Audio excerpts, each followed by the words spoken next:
Okay, folks, this is Colin from Kincaid Outdoors. Yeah, hopefully everything is going well for you. This is Tuesday, uh, November 26th, 2 days before Thanksgiving. And yeah, it's going to be an interesting day. Hey, Rob. Hey, Jason. Jason, the link is at the top of the chat. If you want to pop up, it's more than welcome. I sent you the link earlier, so you should have it. Yeah, I got some things to show off later. I'm going to go a little bit till about maybe 8 o'clock before I start showing those, because CR says he wants to see them, but he's not going to be in right away. So hopefully things are going to be well to see him and everything else. I hope everybody's weekend went well. I saw your post on your puppy, Jason. My condolences once again. She will be missed. Other than that, that's what I've got for now. Happy Tuesday, such as it is. I've got 1, 2, 3, 4, maybe 5 items to show off, give or take. But hopefully everybody will find them as interesting as I do, which is the reason why I got them.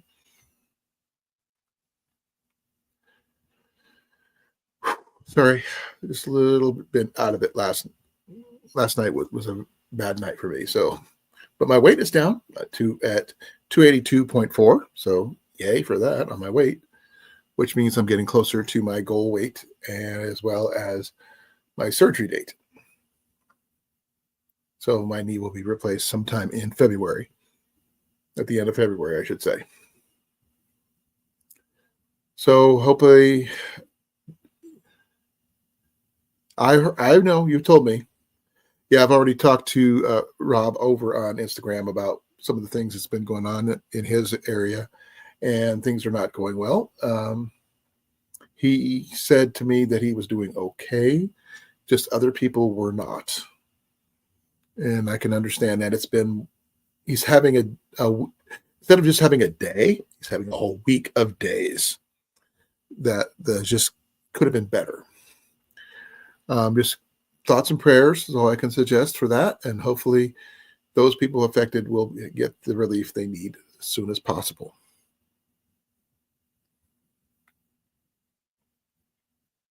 Now,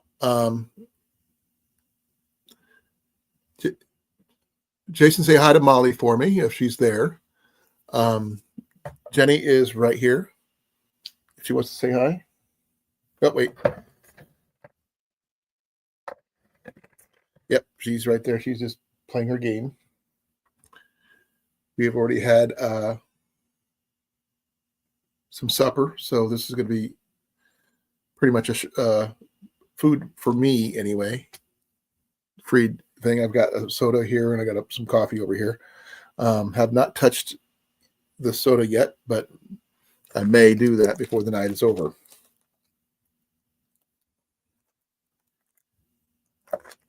Now, a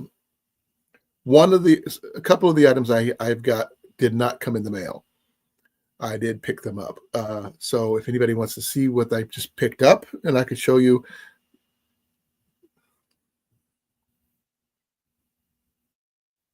Here comes Jason. Yep, here I am. Yeah, we gotta say it just like Johnny. Here's Jason. Yeah, you got a little blinging at the end. Okay, here's what Rob on the Road said.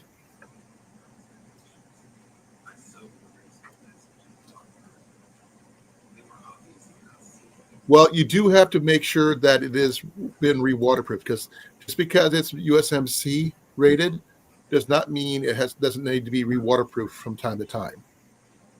Even the military has to redo their gear, because a lot of it is used secondhand, battered, and beaten. So even I, who have a cold weather sleeping bag and stuff, doesn't mean it's going to keep me warm and dry, because I haven't waterproofed it, which I will check the seams and everything else to make sure it is that way. I did find out that I had set my sleep system up wrong, so I'm going to have to go back and redo that. One of the items I am going to show real quick Jason might recognize it. Oh yeah, We love these things. this is a small flare. That's all it is. Does it matter? Just gets the fire started. It's hot. It does what it says. It does everything. I mean, it's literally that easy. Yeah, once it starts, you can't put it out until Nope. it burns itself out. There's the three things you do. You loop it, you build your fire around it, and then you pull the string. That's all there is to it. And you'll get your fire going, even in wet conditions. Yeah, I'm going to be in dark mode most of the night. I am waiting for a victim on the bait station. The same one that you've been hitting? Or a new one? No, I missed it. So, But you said he was limping last time. Yeah, might have been. I'm not sure. But yeah, I brought out the FX. Yes, Rob, it is technically fire in a not necessarily a box because it's not get this opened end on both ends. Yeah, Rob. I'm using FX hybrids in it right now. So now, one of the things I did pick up. I'm not sure what you would call them. Some people would call them freedom seeds, but they're not freedom seeds. They're technically bunny and squirrel seeds. Okay. Because that's what they're for. Small game. Those for the ones that are a little bit too far out to be comfortably shooting at, to be honest. Oh, yeah. Because if there's a lot of brush and stuff like that, I don't want to shoot a bow at them. Because it doesn't take much to deflect an arrow if necessary. I mean, though I use a high power bow, it may not always get through the brush. But it doesn't. Like I said, even with the 22 LR, yeah, a little branch, yeah, it's done. Well, they'll push off course as well. I got the HP versions. Yeah, those are a little bit more, on point, so to speak. Advert number 1. So please keep count, Rob. I'm kind of curious because you've got the record so far as I know. Yeah, but these, the brand, let me see. I can't show them to you, but I can at least talk to you about them. Have you ever heard of, okay, I'm going to have to type it because I can't pronounce it very well.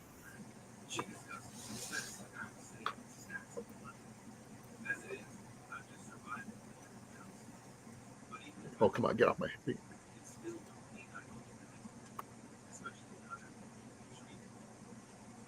It's that one is the brand name. That sounds Spanish. It does.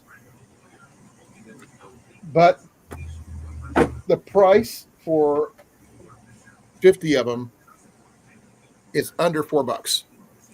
Yeah, I wanted one of those as well, but yeah, I can't afford one of those.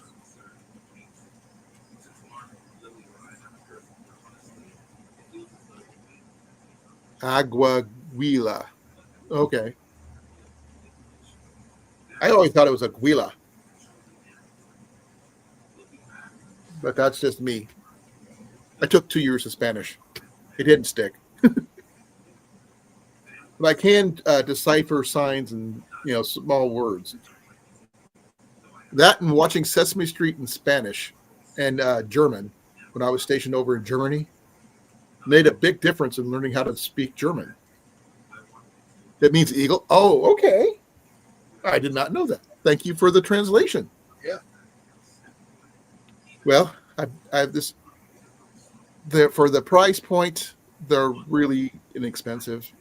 And the fact is, sometimes numbers count when it comes to being able to provide food for your family. Yeah, don't forget to sight them in first. Well, the thing is, I'm not shooting for long distance. I'm not going over 100 yards or anything like that. It doesn't matter. It can be off a couple of inches, even at 50 yards. I'm not going that far. I'm not. I know how far I can already sight distance 50 yards just without my. Oh, hi, Molly. Hey, Molly. Oh, by the way, hi, Jenny. Okay, let me put that down. Yep, there we go. I'm gonna see if I can make this thing a little bigger because this just doesn't look right. Oh, that's right. That's not right. No, I don't like this one at all. It's too small. Oh, by the way, Rob, I didn't pay for the FX. It was gifted.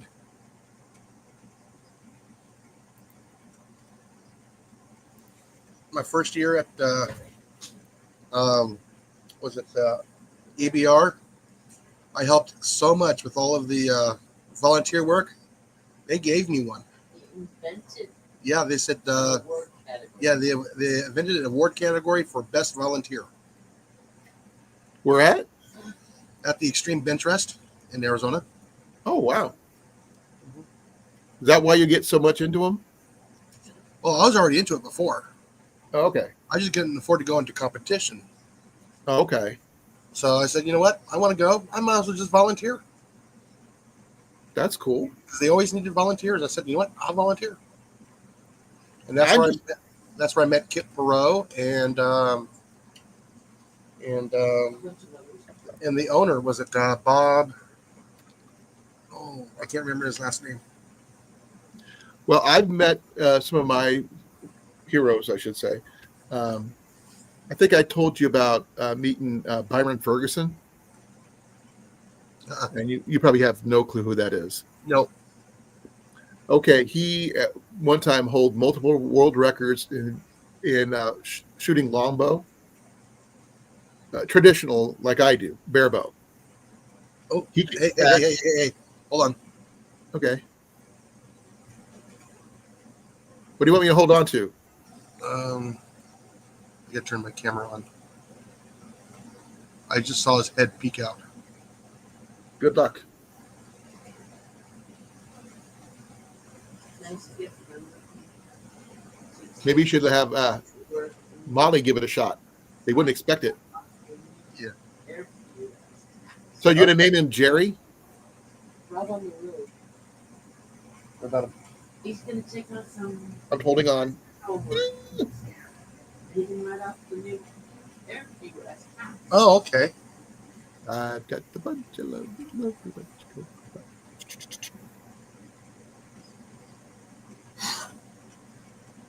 I don't know. He backed away.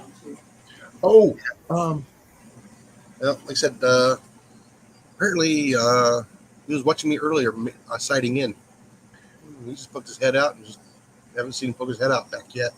okay. This one's an old school thing. I stopped off at the Picker Nose with Jenny the other day, and I ran into a Daisy BB gun.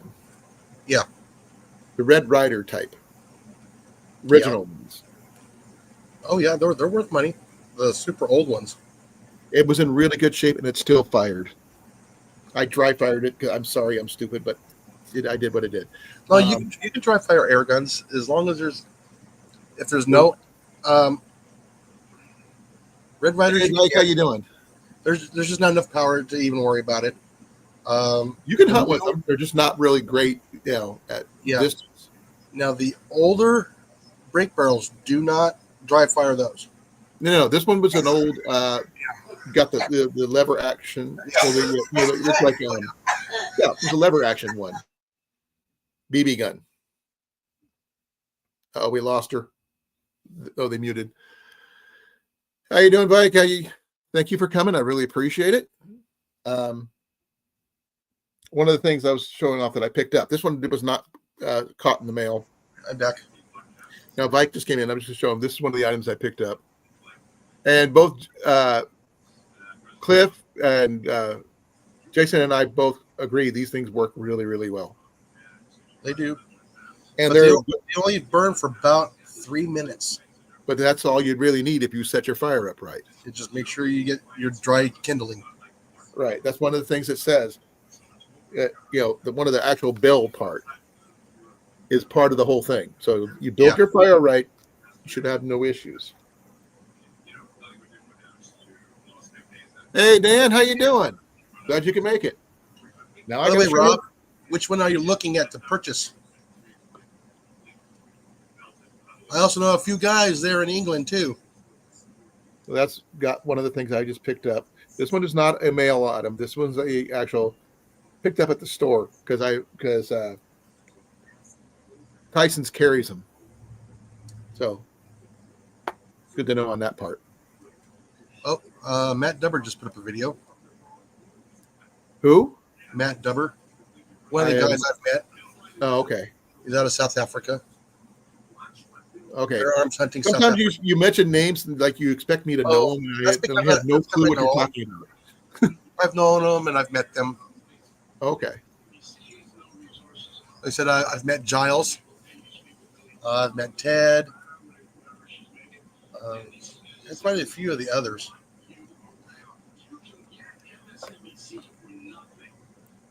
Let's see here.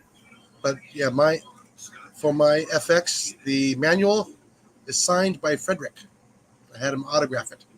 That's cool. Yeah. Let me go. He's a real cool guy.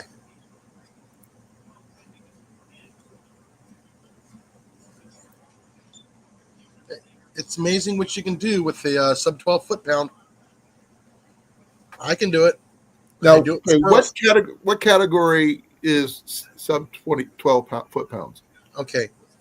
Most of the countries in the world. No. I'm not talking about countries. I'm talking about the item itself. What things would fall into that category? Most of your CO2s, a lot of your PCPs, they'll just be throttled down. Like regular BB guns? No, BB guns is usually like 1.5 foot-pounds of energy. What about my my Crossman? Your Crossman? About about 1.5. You sure? I can pump it up pretty high.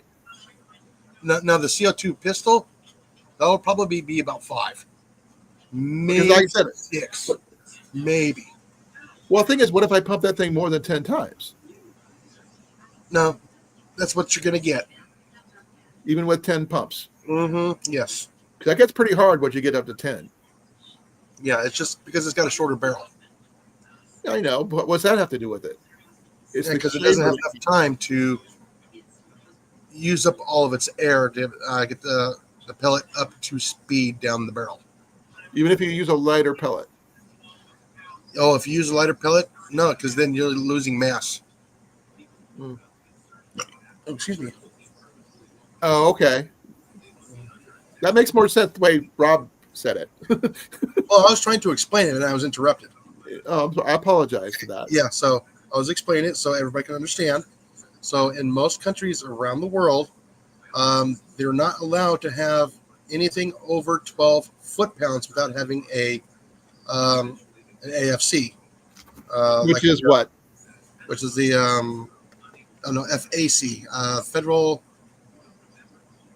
Rob said it.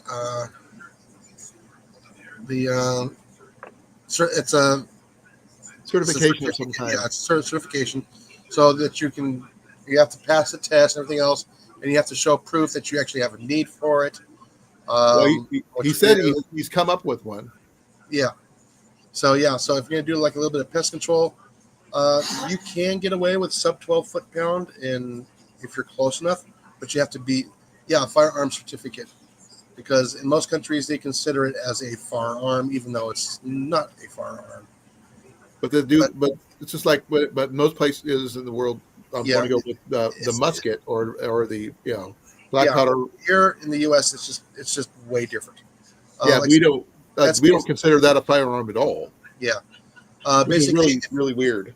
If you're going to be using like a 22 caliber, and you're using a 16 grain pellet, you cannot exceed approximately 760 feet per second. Because that's the energy that it's when it leaves the muzzle is what they're going to be rating it at. So it's going to be your weight times speed equals your energy. So if they go over 12, you're breaking the law. Yeah.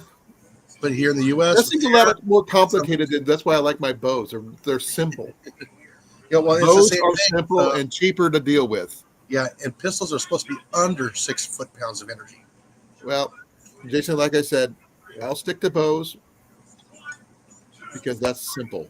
I understand It's the same both. thing with it's the same thing with bows. You know, you got your weight times speed equals mass. Or I don't go by that. I don't. that's to make sure that you have enough. I'm dyslexic to the Yeah. nth degree. There's no point me thinking about numbers. But yeah, you want to make sure that your bow is going to be strong enough to be hunting that animal. Oh, I have a minimum one I would not shoot under because I'm comfortable with the one I shoot with. Has nothing to do.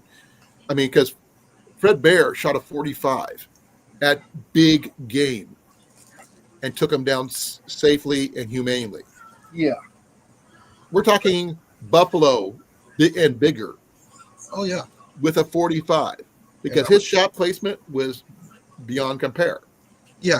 Again, it's shot placement. But its thing is, it has nothing to do with poundage. It has to do with how precise you are.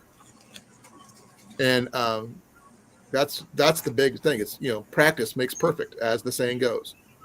Personally, I think it's more perfect practice makes perfect, but that's me. Being able to hit the same spot 10 times out of 10. Yeah. That's one of the requirements for shooting, going deer hunting in the city limits in Des Moines. Oh yeah. You have to shoot a 20-yard target 10 times out of 10 in a bullseye. Yeah. Well, how big is the bullseye they're looking for? Regular bullseye. 8-inch, 6-inch, 8. SD 8. Geez, that's a big target. To me, it's huge. Mm-hmm. I mean, it does not have to be like right side by side, but it has to fit in that circle. Oh yeah. Hey, Scott, glad you can make it. Hey, Scott. Wow, we're getting everybody in here today. No, I mean, just the thing is, people think 20 yards is very far. With some people, it can be. It's 60 feet. To me, 20 yards is easy. I don't even think about it because that's what I shoot at. Well, it's a matter of practice. I've been shooting at 20 yards plus for over 40 years. Well, yeah. Take a baseball, throw that in a hole that's 8 inches or 8 inches in circumference. 8 inches in diameter at 20 yards. You're gonna have to practice a lot. I've shot for practice. I shot at apples. Oh yeah. Baseballs. Those are tough. Softballs, nice size, by the way. We're shooting at small targets. Just basic small stuff about that big, about the size of your heart, the size of a deer target's heart. The paper deer targets you see. Their lung and heart area is not that big, but the thing is, it's big enough. Yeah.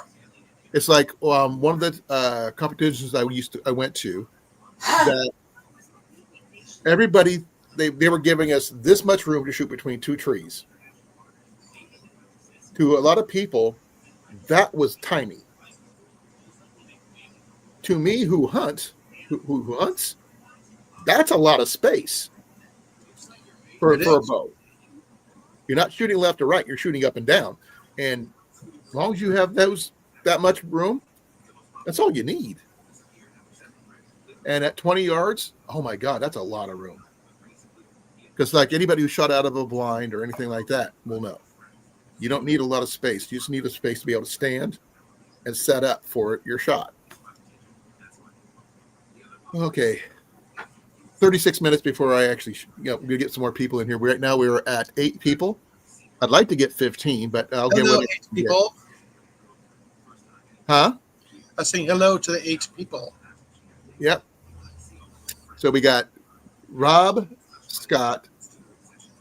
Oh, Frontier Survival. Oh my God. How you doing, brother? Wow. We got. I don't see it. Right below, okay. Okay, you see Rob, it says there's a girl on YouTube. Yeah. Then Scott, Frontier Survival. And Howie. There's Howie. I see Howie. Go up above Howie. I do. Okay, there. I see it now. Oh, jeez.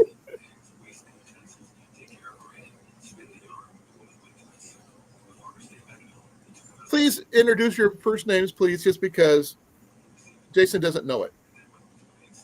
Because we know Howie. it'll take me a while for me to remember it anyways. I think it's Heath. So but it's cool. But like I was showing some I only people know of Scott and Howie is because I see them regularly. and Rob. We got Rob too. Cornfed just popped in. Well, you can't miss Rob. Well, we got Rob and Rob. Yeah, You got I've two met Rob, Cornfed Experience. Right. That's the only way I've remembered it. I mean, it took me a while to remember Dan's name, to put it to that to his channel. Oh, I've met Dan several years in a row, so I've hung out with both Dan for a lot. Remember, he went with me to the Watcher County Flea Market. We actually camped together several times. So Heath, okay. I thought I was right. It was Heath. I did say that. Why is he familiar? Who, Heath? Yeah. He used to be in here all the time. Yes. It's been a while, but yeah. Yeah. By the way, Rob, I need to know when you're going to be available because I've been trying to come in. Okay, I remember now. Thank you. My last appointment got switched from Des Moines to Fort Dodge at the last second, so I was not able to come in. So I ended up making over a 264-mile day that day. I was not able to go to Des Moines with your stuff. I've got your flint and steel set and something else I'm giving you. So we need to pick a day where I can come in and see you. Might do it Friday if you're available. I've just got to find out when you can make it. So I can be there all day until Jenny gets off work. So there is that. Now, I do have some stuff I want to show off some guys. I really hope you guys like them.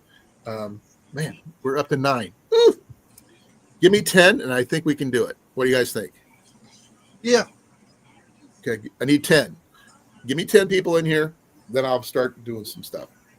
I'll start off small and work my way up. You've already shown one.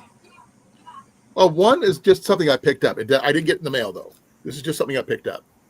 One other item I can't show. Well, I'm not sure. Take a picture of it. It's not. Let me see if I can find a picture of it online. Let's go that route. All righty. Give me a second here.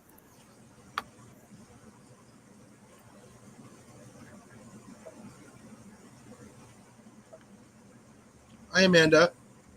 Hey, Mandy. I'm just trying to find a decent picture that doesn't show the rounds too well. If that makes any sense. Sure, why not, Scott?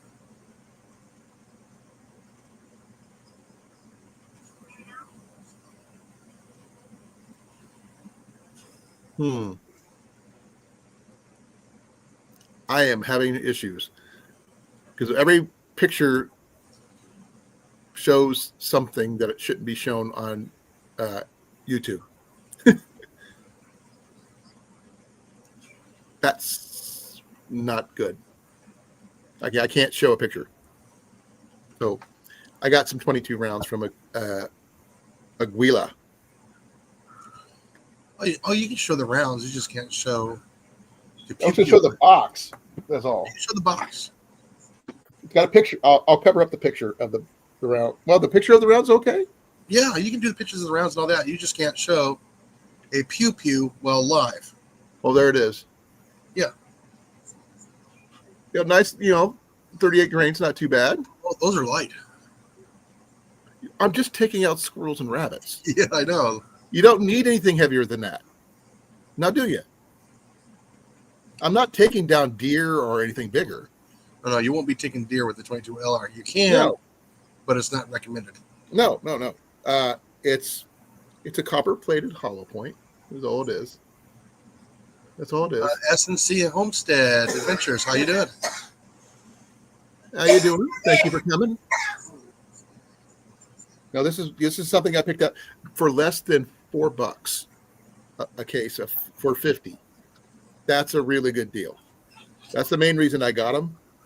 And the fact is they're hollow points. I like hollow points over copper points, even though I have a lot of them. Ah, And I usually get CCIs, which I like, and I get them in this batch of CCIs. That should tell you how many I usually get. yeah, that's 100. Yep. But I don't want to show off the whole case of those because my cases have fell apart. No, I just buy it by the brick. I can't afford a brick. I buy them when I can afford them. So I can get a bunch of, I got 2 of those cases of those, which is equals to 1 of those for less than 1 of those. So,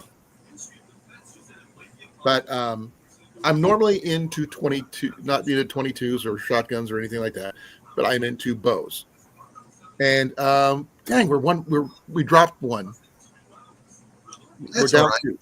Okay. I think I'll start off with one of the items. These were both, most of these were gotten off Amazon, but one wasn't. And I'll show the ones that wasn't first. Okay. Oh, actually, I just show the what they are. This is what I got.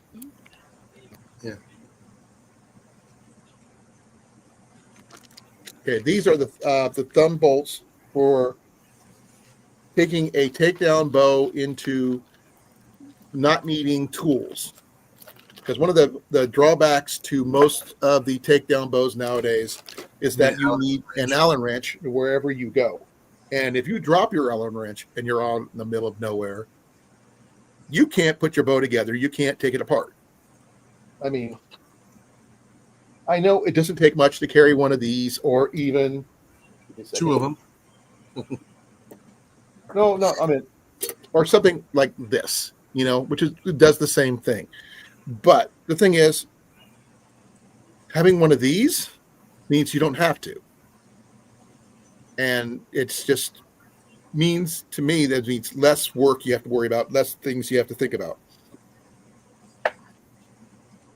That should give you an idea about some of the things I picked up.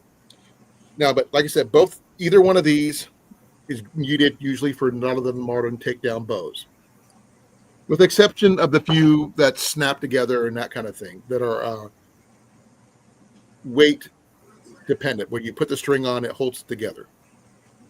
I don't have anything like that, but that is on my list. Now, I'm losing people already. I'm down to 7. It's the algorithm.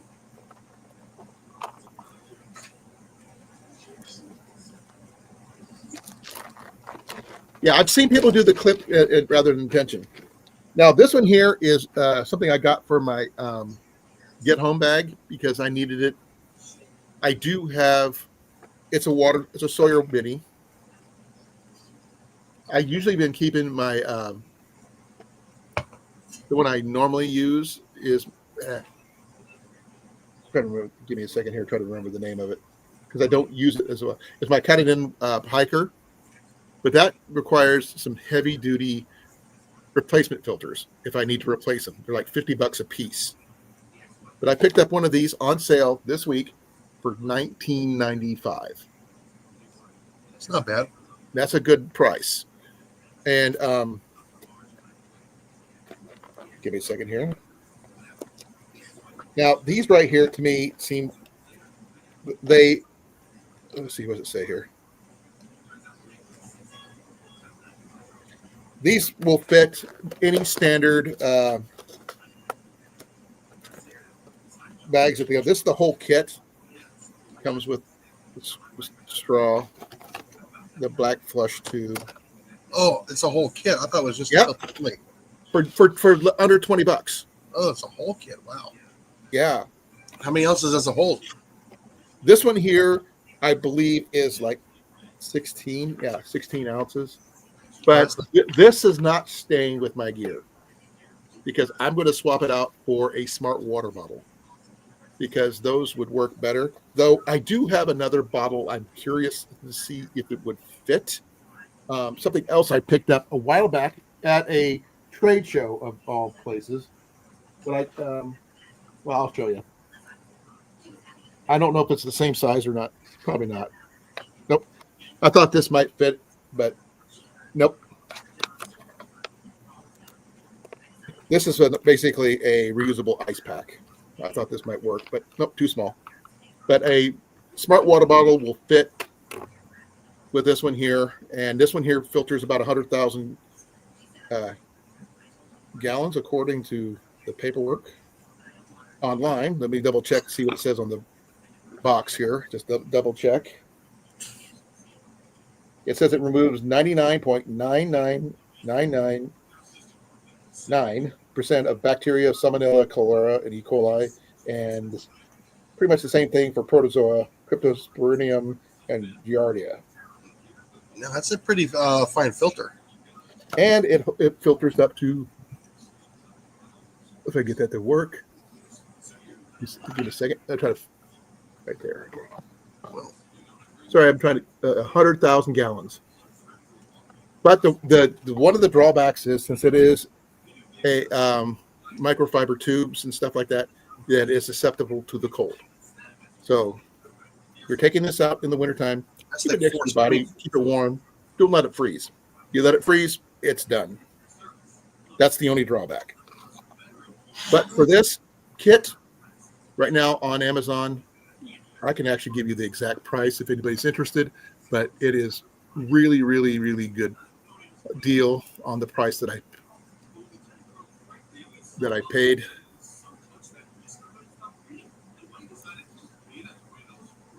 $19.23 with Prime. So that's the whole kit. So I got the black one, as you can see, but this one here, it's going to fit into my my get home bag, and I'm going to carry that with me no matter where I go. That I'll be able. This bag, like I said, is not going to stay with it. It's too small, not practical, and too delicate for it to be used in any functional way. Because unless you're you have a limited water to just reach over and refill over and over again, you really can't do much with that. But a smart water bottle can hold a lot more fluid and stuff. And it does come with the instructions and everything else on how to do that. But for a small kit, if anybody wants the link, please let me know. I will post it at the end of this video at the bottom in the description, because it's a good deal. I would say check it out, because these things have gone up in price recently, and yeah, they're good additions to any get home bag or bug out bag, your choice. What do you think, Jason, for the price? I think I did pretty good. $20. Yeah, that's not bad. But that'll filter like 4 average backyard swimming pools. Pretty much, yeah. That's for one person. Grails are really nice, but expensive. I do know that I believe Grails are sold on Self-Reliant Outfitters. But for your price point, this is what it's small, it's easy to pack, and the fact is it filters 100,000 gallons. You know, those right there, 3 things.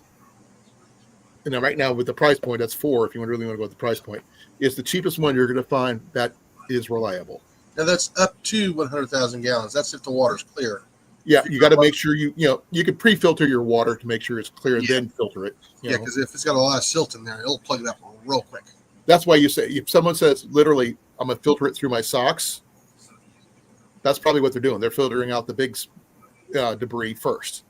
Well, yeah, you can also do the 4-step method too as well. You can get the 3 buckets. The charcoal, the grass and gravel, the whole sand and all that crap. No, you can actually use like old cotton shirts, and you can wick it from one into the other bucket to the other bucket to the other bucket, and then or you can use socks. You can use your socks. Yeah. No, a good roll sock will do the same thing. It'll taste funny. I'm talking about a clean pair. Yeah. Okay. Not with stuff that has toe jam in it, right? No, not used. Okay. But if you have a spare set of socks, that's what because everybody when you go out and about, I'm sorry to say, you don't go out with just the pair you have on, because you got to swap your socks out. Your feet, without your feet, you can't go anywhere. It's So, amazing what you can do with the cotton rope. yep. Welcome back, Scott. Now, like I said, this one right here, just to let you guys know, these were like $4 on Three Rivers Archery for these thumb screw bolts, and those are great for you got a Samick, don't you? Say again? You have a Samick, don't you? I can't hear you. You have a Samick. No, I don't have a Samick. No. Oh, okay. I have a Hoyt. That's Cliff that's got a Samick. Yeah. Okay. Yeah. For those people who have Samick Sages and other takedown bows, I have tried these with my my Atmos Survival Longbow. They're about this much too long for my takedown longbow. So if I was going to do that, I would take a hacksaw to this about that far from the tip in order to use that with that bow, which I'm considering on doing is picking up another one of these set of these for that purpose, where I can actually. You could probably buy it for that length. This one only comes in one length. Oh, okay. So I'm gonna, if the threads work, it's just that the length isn't. They're like I said, they're like a quarter inch too long. So I was gonna take a hacksaw to some of these and just hack them down, and then I'll just be able to use those with my survival longbow. Yeah, as from experience, don't forget to put a nut on there that same size. So after you cut it, you back the nut off of it so it fixes the threads for you. Yeah, you can do that. I did do an upgrade to my my case for that takedown longbow. Before I was tying it shut. Now I added a buckle to help it maintain its thing. I was thinking about making this into a side quiver instead of a back quiver because of its size, but I am not practiced in using a side quiver when I hunt because it just feels weird when something's hitting my leg. Now, the last item and the biggest item. I'm going to need my knife for this one because it's going to got my thing. I'm going to go big on this one for you guys can see it better. Sorry for being so small. Okay, I'm just using this knife to open it up. I've talked about this bow before, and I've got the Deerseeker Takedown Recurve. It's very much in the style of the Samick Sage. This is a 55-pound takedown recurve, left-handed. So this is the first time I haven't even looked at it yet, folks. Okay, this is what it looks like in the box. Oh, advertisement. Okay, I'll wait for the advertisement to go off first. I've got a small grinder, bench grinder. It's not very big, but I can do that slightly. Hey, Cecilia. Hello, Cecilia. And I got to remember to put that back in the box. I forgot to put the Sawyer Mini back into my box. But that is a good price. I will put the link on that one real quick for you guys can check it out.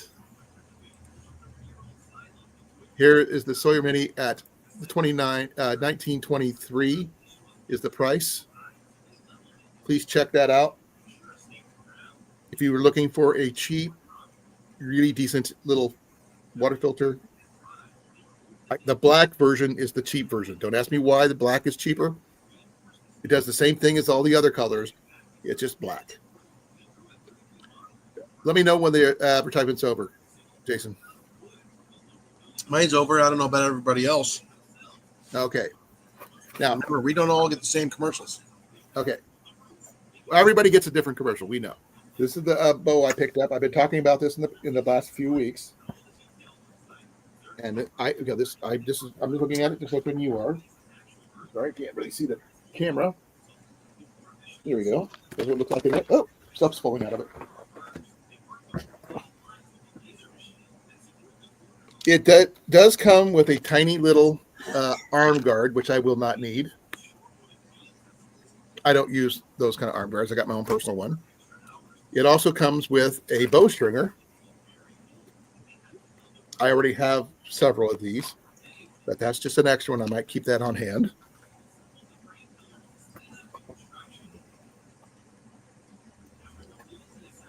It also comes with an arrow rest. Not a big fan of the plastic ones, but I generally shoot off the shelf. Anyway, I will be. Read Rob's comment.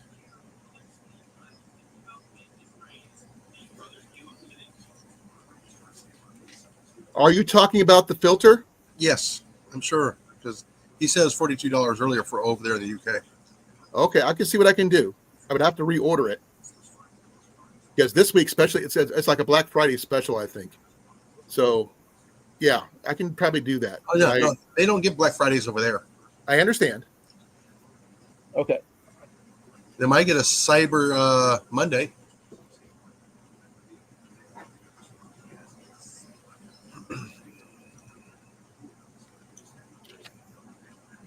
Oh, yeah.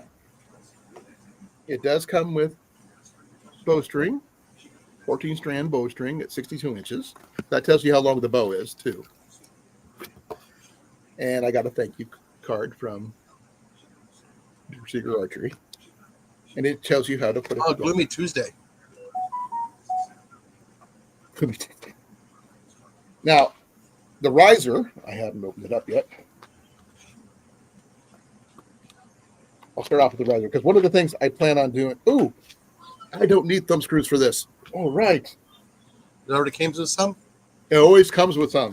So that's a bonus, which means these right here are getting cut down. I was just thinking I'm going to have to order more.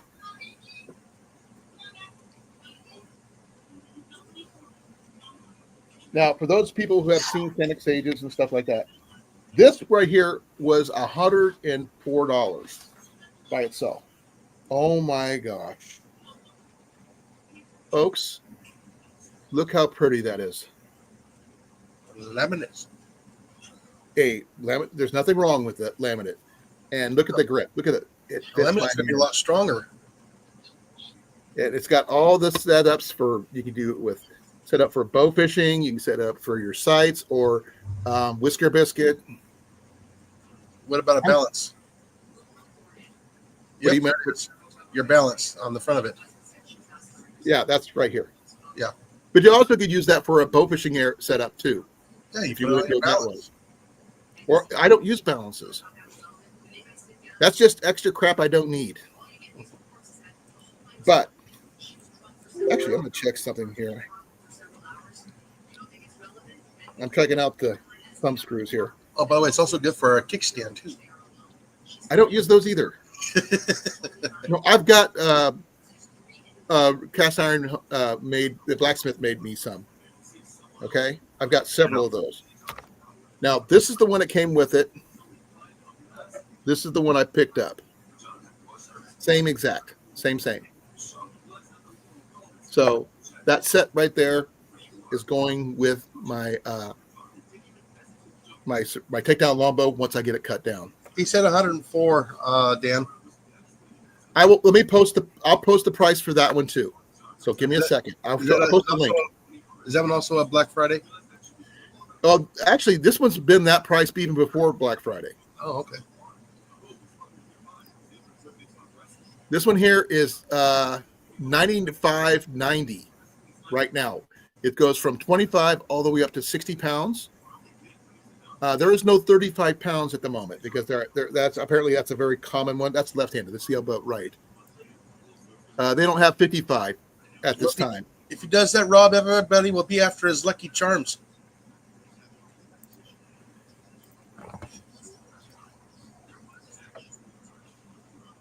There's the link for this bow.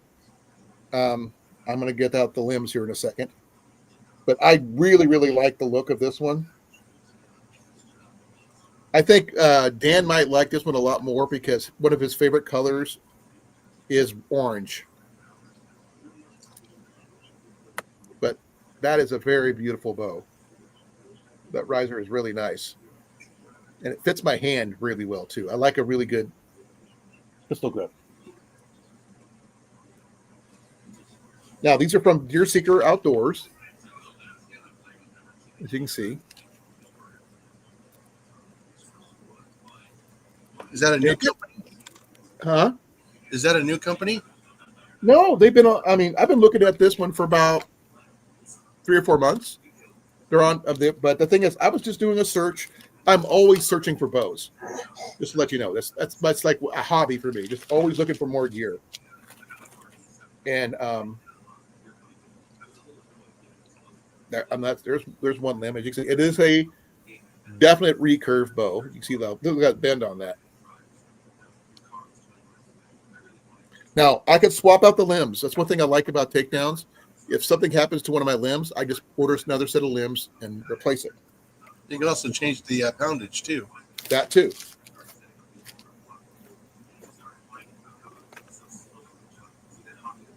Okay, and there's the weight right there. This is also the bottom limb. But don't forget your paint pin. And put on there your paint pin. So you can there. You need to write on the upper limb. Stay calm. Pick a spot. No, I don't have to. It's also when it was made. Oh, got a lot of more writing on here that I didn't see before. I don't know what it means, but it's there. It just snaps in place and the screws shut. I mean, I will be doing a review bow on this bow later over the weekend probably, because you know I'm gonna test it in comparison, shoot it against my Samick. Yes, Rob.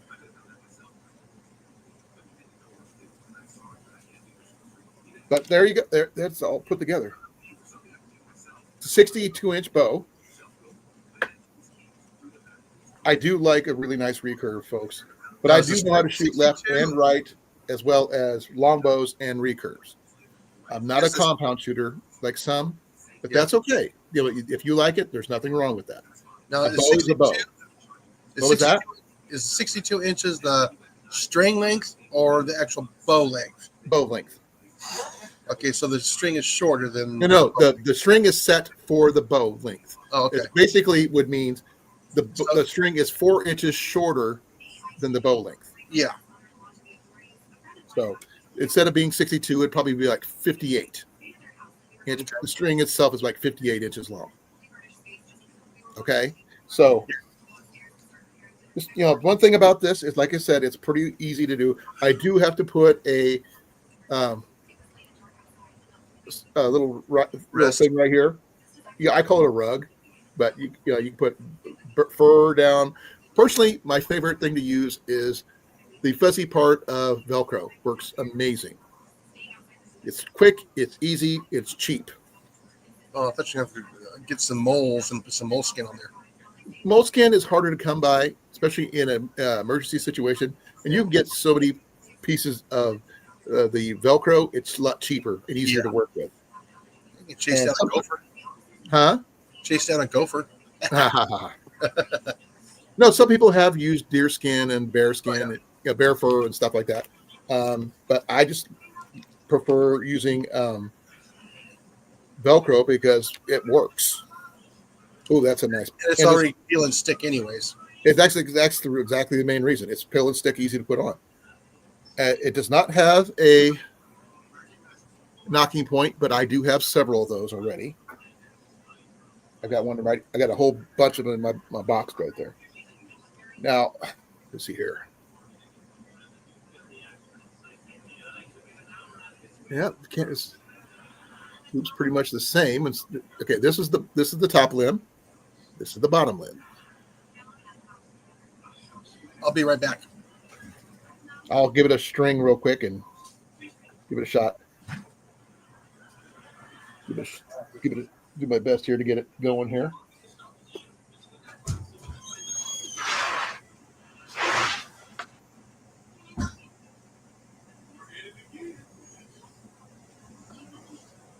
Now, I'm not going to string this on camera because I don't have a lot of room right here.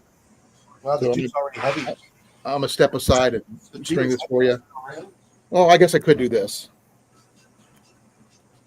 Get my computer back. Oh man. And you gonna handle that? Oh, give it a shot. My glasses are all fogged up from being outside. Let me still clean up nice. Oh man. I may have to use the stringer after all because I can't brace it against my other leg right now. My knee won't handle it. I don't get a chance. I don't normally use bowstringers, but I get to check out, see how this one is, because I got a different one in my kit over on the shelf. Oh, some other stuff I didn't know it had. Come with a Mitt. tab. I don't use a tab usually. I use a glove generally.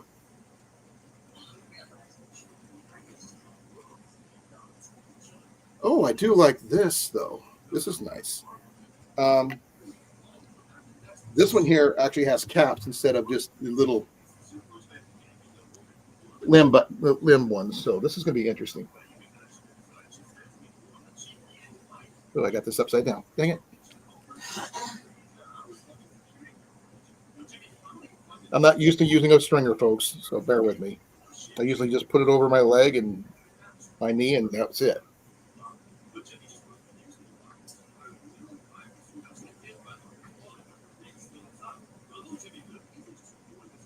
See how this works, because I have not done one of these.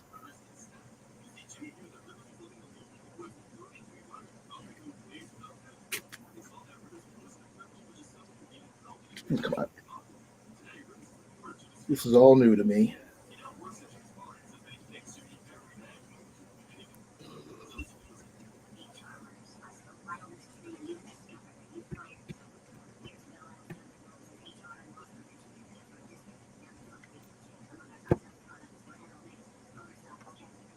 Well, that does work.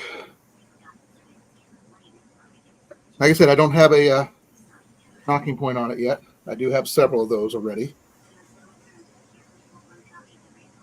Oh, crap. I put the string on upside down. Surprised you didn't wax it first. I can't do that until it's strung. Yeah. Because you got to have it under tension. But it won't take me long to swap it around. Like I said, I'm not used to using a bowstringer. And I'm also doing it with my bare feet, so.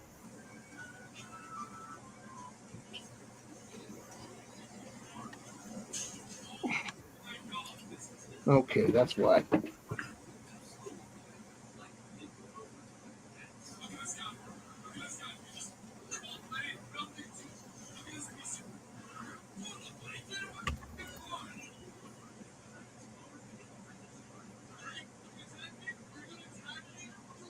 It's all the things you learn about the bows as you get it.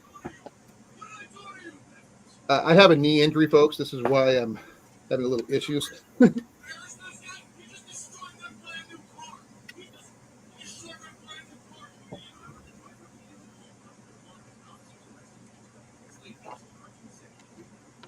Oh, come on.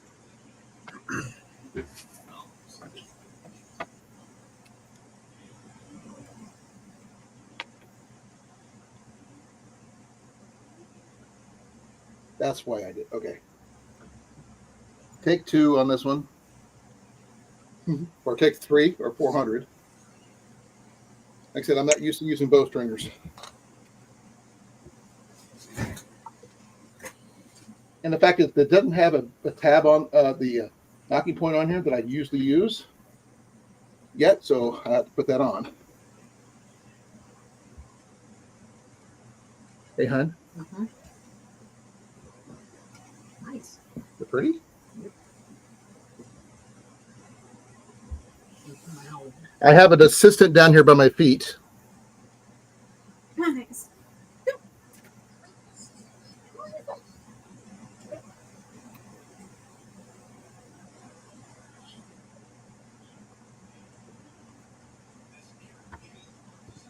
Okay, now I got to swap it.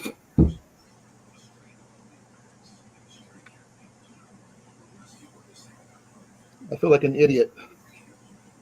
Did you get it upside down again? No, no, no. Oh, okay. Up until this point.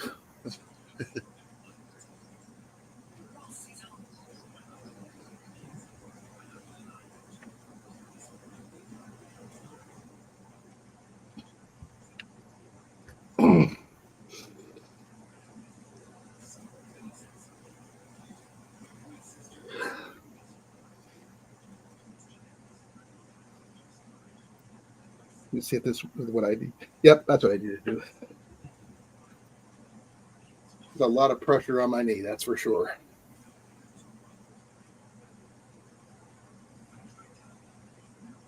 Okay.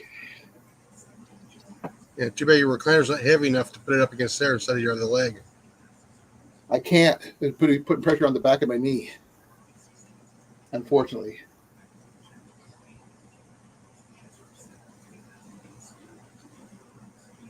I wish it was the other way. I mean, it could be any other way, but I can't. No, if I had my boot on, I could brace it against the back of my boot and go that route. Oh, so you need your bare feet. It's hurting your feet then. Huh? Is the stringer hurting your feet when you're trying to pull up on it? A little bit. But I've done, well, with my before my knee injury, obviously, I've done it barefoot many times. Not really, it didn't hurt. But I think I got it this time. Got everything swapped around proper.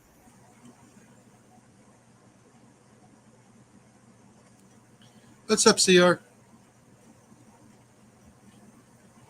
Okay, there we go.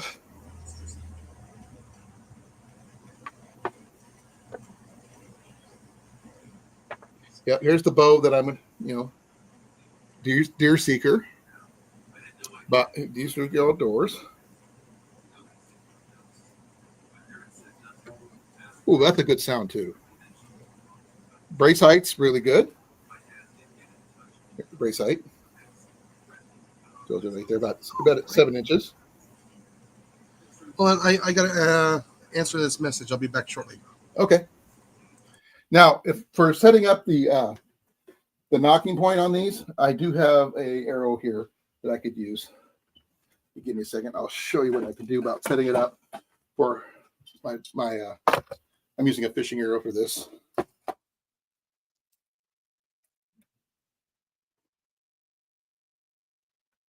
Now, I would normally use one of my other arrows, but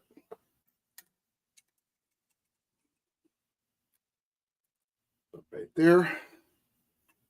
This is what I normally do. Set, I do have a bow square somewhere. I'm just not sure where exactly at the moment. Because I shoot split finger, not 3-under or anything like that. That would require a different setup. But that's probably where I'm going to put my knocking point, right there. Especially if I decide to use this one for a bow fishing one, like I initially planned. But I don't know now, because this is a nice bow. What do you guys think? So I can bring it in where I can see it. Bring myself back down here. I can see it. No, it's not a fail in action there, Rob. ACR.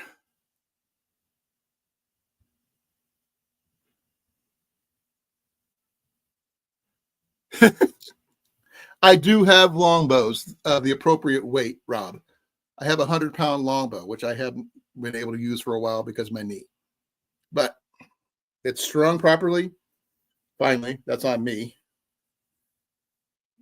Limbs are not twisted, straight limbs. Now, I haven't pulled it yet.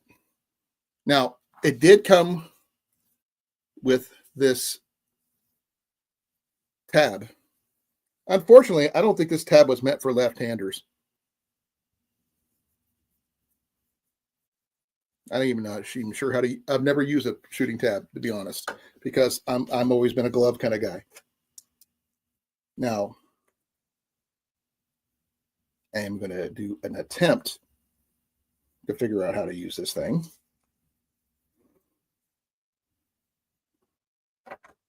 Because I am not a tab shooter.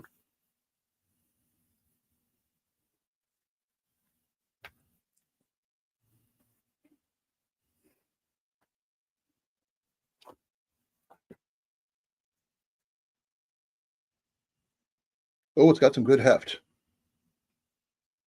Yep, that'd be good. That's going to be a good emergency long recurve. It's got the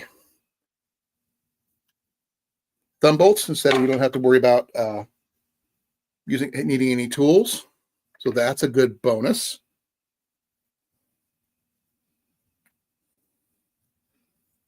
Please forgive me, folks. My hair got caught in my hat.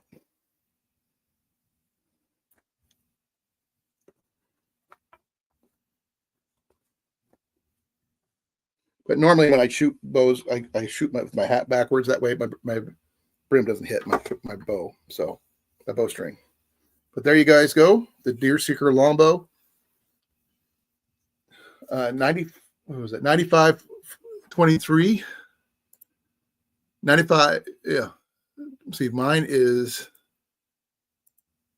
95.90 on Amazon right now. The link is in the chat. If you want me to put it down there, I'll put it down in the description below. And yeah, it's a nice, simple bow. It's like 104 with shipping. Right now, it's free delivery Sunday through December 1st. Within the first 3 hours and 53 minutes of being ordered. So yeah, it's on Prime.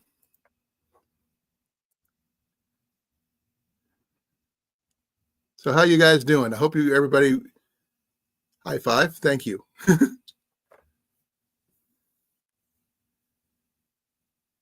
What do you guys think? Honest opinions, please. Good, bad, ugly.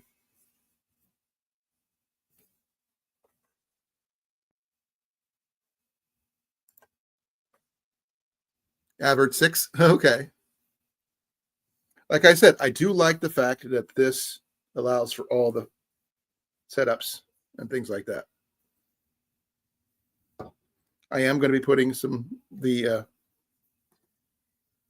Velcro pieces on here where I could, give me a smooth shelf to shoot off of.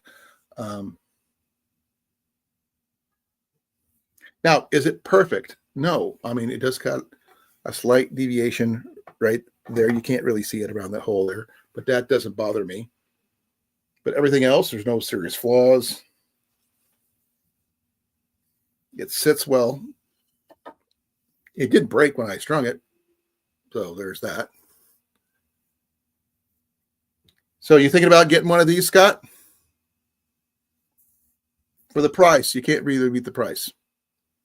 Now, there are smaller bows. Do probably get them cheaper.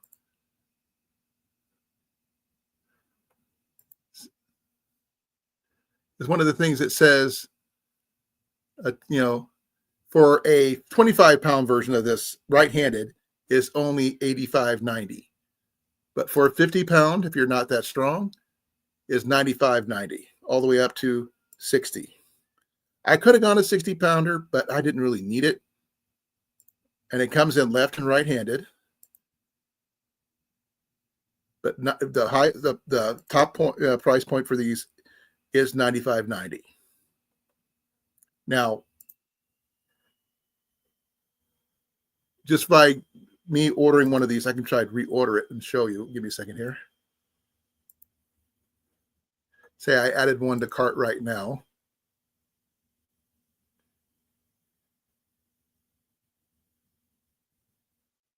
I do have a $15 gift card that I could add. So there's that.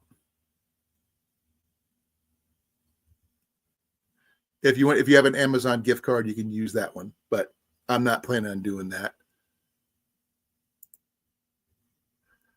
But since it's $102.61 after the taxes, no shipping and handling needed, but still $102.61 compared to most bows out there. of the same kind. So there's this. Now, the extra bolts that I planned on using for this didn't need.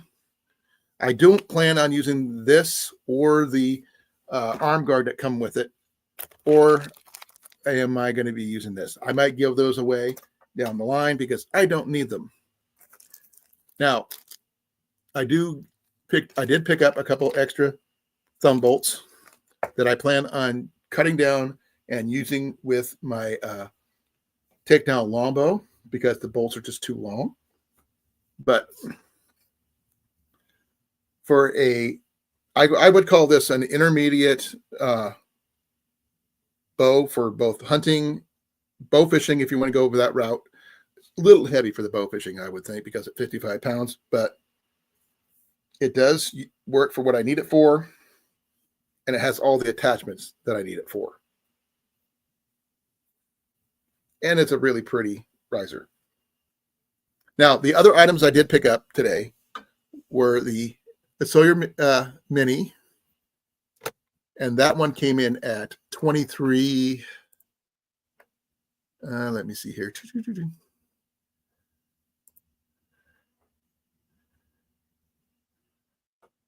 I got to check something here.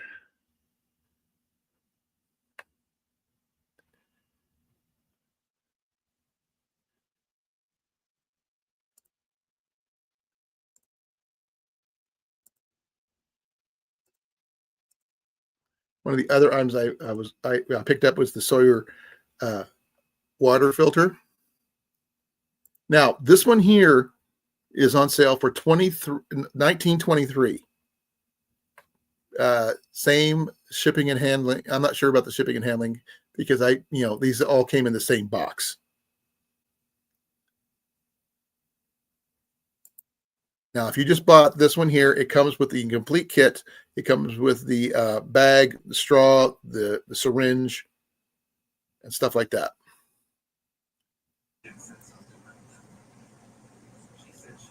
Now, this one right here, let's see here, is $20.58 with taxes, $1.35 in taxes for the Sawyer Mini box, which is the whole mini kit right here. It filters up 100,000 gallons with proper cleanish water, obviously, and it does filter pretty much everything you need. This is going to be for my get home bag, because space is at a premium in that bag as it is. And this one here, I'm going to get me a little Ziploc bag and everything to keep these in. And like I said, it comes with a little 16-ounce storage bag, the back flush syringe, and straw, and the instructions. For $19.23, that's a really good deal. If you have any other questions on that one? I'm back. No kidding, I could hear you. Yeah. Now the 30-pound one is not bad. If you want to go that route.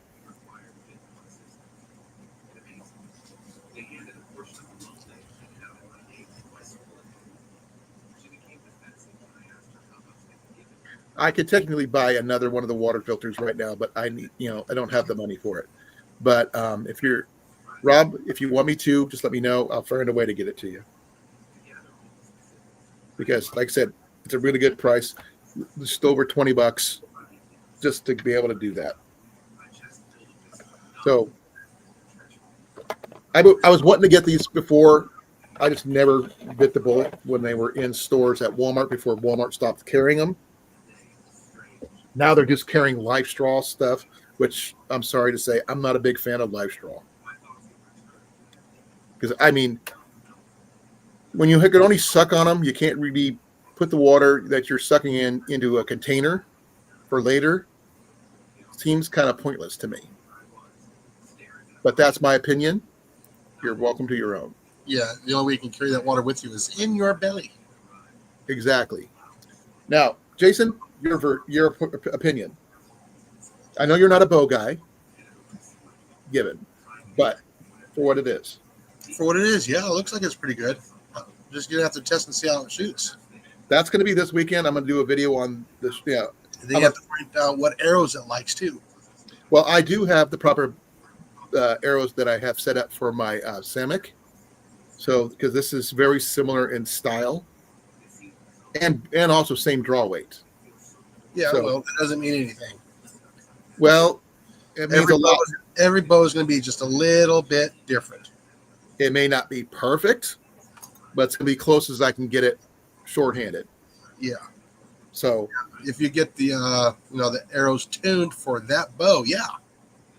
a lot of the times, I think this was made at the same factory as the Samick, because a lot of times, a lot of people just slap a new name on a bow. Here, mousy. In that it's the same design, same everything. Only thing that's different is the material.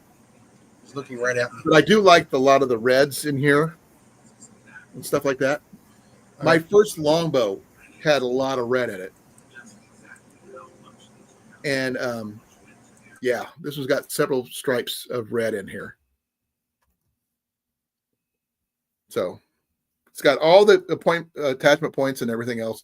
And like I said, the thumb screws are a very pleasant surprise. Now I will take this down in a bit. I just want to leave it strung for a little bit. I do like that note though.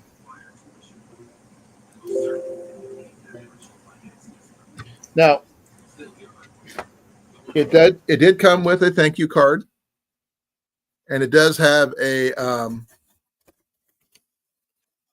QR code in the back if I have any questions, and it also has the instructions on how to put it together, and then also the warning label: "Do not dry fire your bow."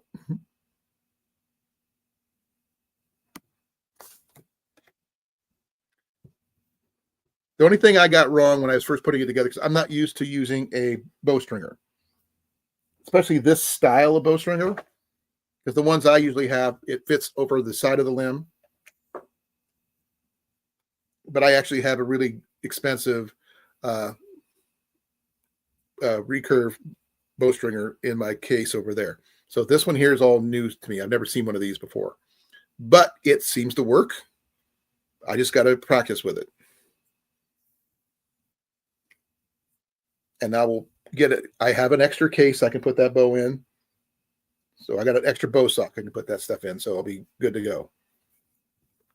I do have another case of archery gear right here, which does include extra set of knocking points, right? As you can see. Now, I don't know if my knocking pliers are in this one or the other one. I think they're in the other one. Yeah.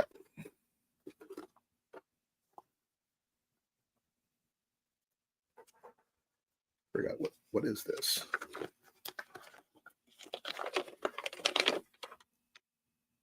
Oh, that is funny. Okay.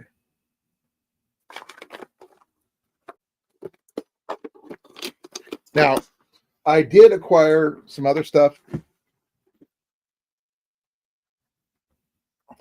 with the other thumb screws. I got a thing for ordering Traditional Bowhunter magazine, which, by the way, I'd highly recommend if you really are into takedown bows and traditional bows, which I am. It's a really cool magazine. I've loved it for years before I even purchased my first bow from an advertisement from one of their in the back of one of those. Be well, Cecilia. Thank you for coming.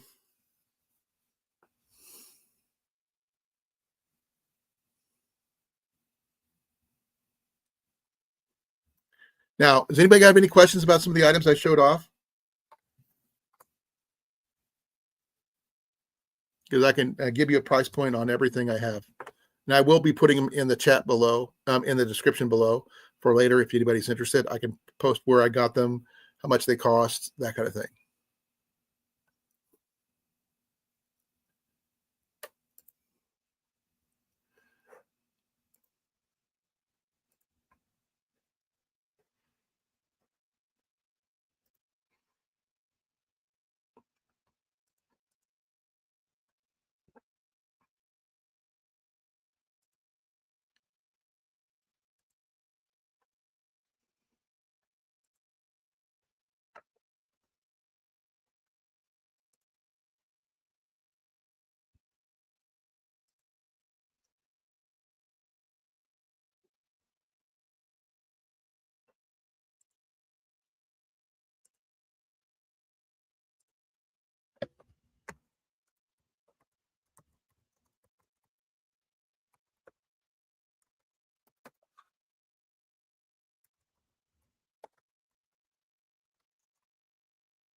Sorry, I was thinking something else. So, anybody have any questions? I wish I'm going to have to make do with the arrows I have. I have to get new shafts that I can start to use some of the other items I've got. I've got a new set of fletching jigs that I want to do. I'm going to make some 4 fletched arrows. I am a firm, well, I'll show you what I mean.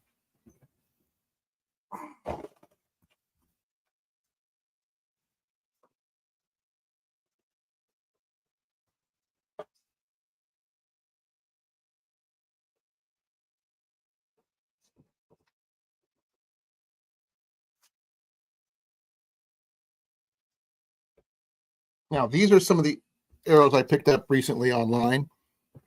Yes, they're not 4 fletched, but these are 3 fletched I picked up. The only thing I'm going to change out on these is the tips. I'm not a big fan. They are bullet points, which are not bad, but they're only crimped on. As you can see, that little dimple right there. I am not a big fan of crimped on tips, but these are 55-pound draw arrows.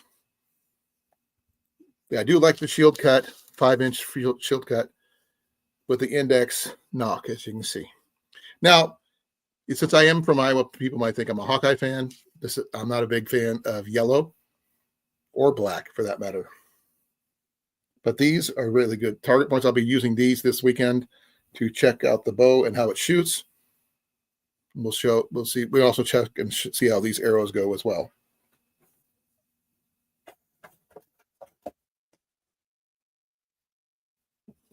But I do have new, bright, shiny new arrows. Now, I still prefer 4 fletched over 3. Personal preference, because my bows are a little bit more on the power side rather than the lighter poundage side. And I feel that the speed that they produce with a higher poundage will offset the extra drag that the extra fletching will do. Yes, I do. I do like Green Arrow. I do like green. I even was Green Arrow. So, yes, I do. It's personal preference. But right now, these are really, really good for what they are. And yeah, I'll be using this weekend and trying these out. I'm going to test these arrows out yet. So I'm looking forward to that. Now, what I'll probably end up doing is taking some of these arrows and switching out the tips for regular field points that I'm used to, because I have no idea what the weight is on these, because I generally run about 125 grain tips, whether it's broadhead or field points. Now, these bullet points, these are the only bullet points I've ever owned. The rest of them are been regular field points or in the style of field points. So I'll be going through and switching out the tips. I have plenty of tips. I just got to switch them out. I also have some broadheads I was considering on switching them out with too. But these right here, I believe came from Amazon. I do like the fact that they're wrapped on the end to help for more stability. And like I said, I haven't had a chance to try these out yet. So this will give me a good reason to do so. But overall, these things cost me less than $120, $122 for both the water filter and the bow. Now the thumb screws, there's extra thumb screws, which I'm going to be modifying and putting down on my other bow, which is right here. Now, I want it to be able to use the thumb screws on this instead of the bolts it's got, because they're like a quarter inch difference in height on both those things. They screw in right. It's just that they're a little bit too long. So I'm going to measure them down, cut them down, and hope for the best.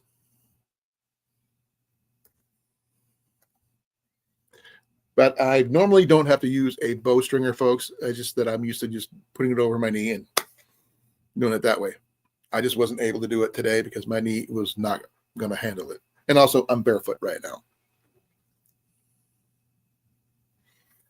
Now, like I said before, I do have new rounds for my 22 that I am going to be using when I get my knee fixed, which, by the way, is coming up in February, at the end of February. So I'm going to be using this with my 22 when I get some action going. I won't be able to hunt with it until late fall, unfortunately, because the end of squirrel season and rabbit season is the last day of February. So I won't be able to hunt at all until next year. But I can practice up until then. So this is going to be an interesting experience with all the stuff, because one of the items, like I said, I did pick up some pole fire starters, which are really, really nice. For those of people who have ever used these things, these are really, really good. I believe I gave one to Dan, if he's still here.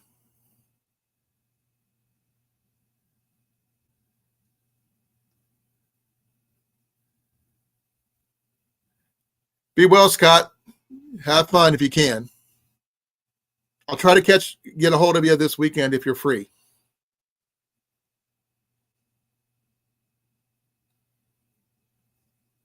And if anybody wants to join me on an archery weekend, depending on weather, I'm not sure what the weather is going to be like, because it's going to be a little chilly this weekend, I think. Let me see here.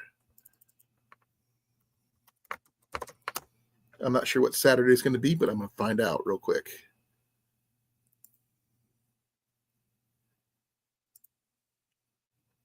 I know it's supposed to dip down really cold on Thursday. Oh, yeah, it's going to be freezing. So it's going to be fun doing this on the weekend.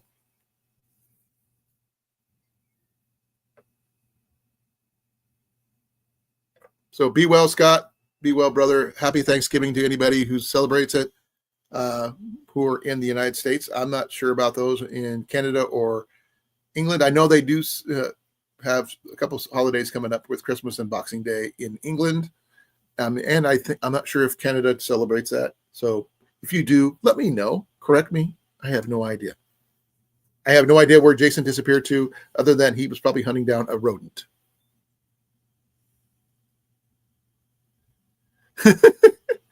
Well, we can do, you can join me on my live then, Rob. You can just do it that way, because I'll set it up where you can see me shoot the bow as well as me hitting the target. I'm going to be setting up my 3D deer target in the backyard and give us a few shots and see how it works. I will be using my shooting glove, not the shooting tab, because I am not comfortable with those things at all. I like being able to feel my shots. Rob, did you still want me to pick you up one of those filters?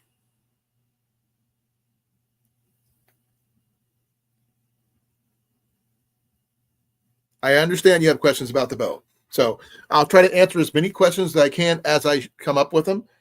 First thing is that I've got to get used to the bow stringer. That's all new. It's a new style for me. I've never even seen one like that. So, and I'm just had a sore knee, so I think I did pretty good. But I got to come up with the money. I don't have the money at the moment. My checks that I normally get will be postponed at least a day or two due to the holidays coming in on Thursday. So I won't be able to pick one up unless I have money in my account, which I don't.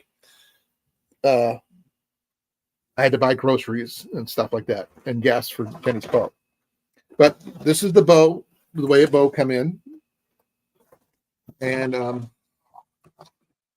got a lot, came with rubber bands and a lot of foam. Now that's going to be, I'll take that one down after the live, and I'll hang that up on my bow rack with the rest of my bows, and find me a bow sock for that one to keep it safe in. I have several, so I should be able to find an extra one.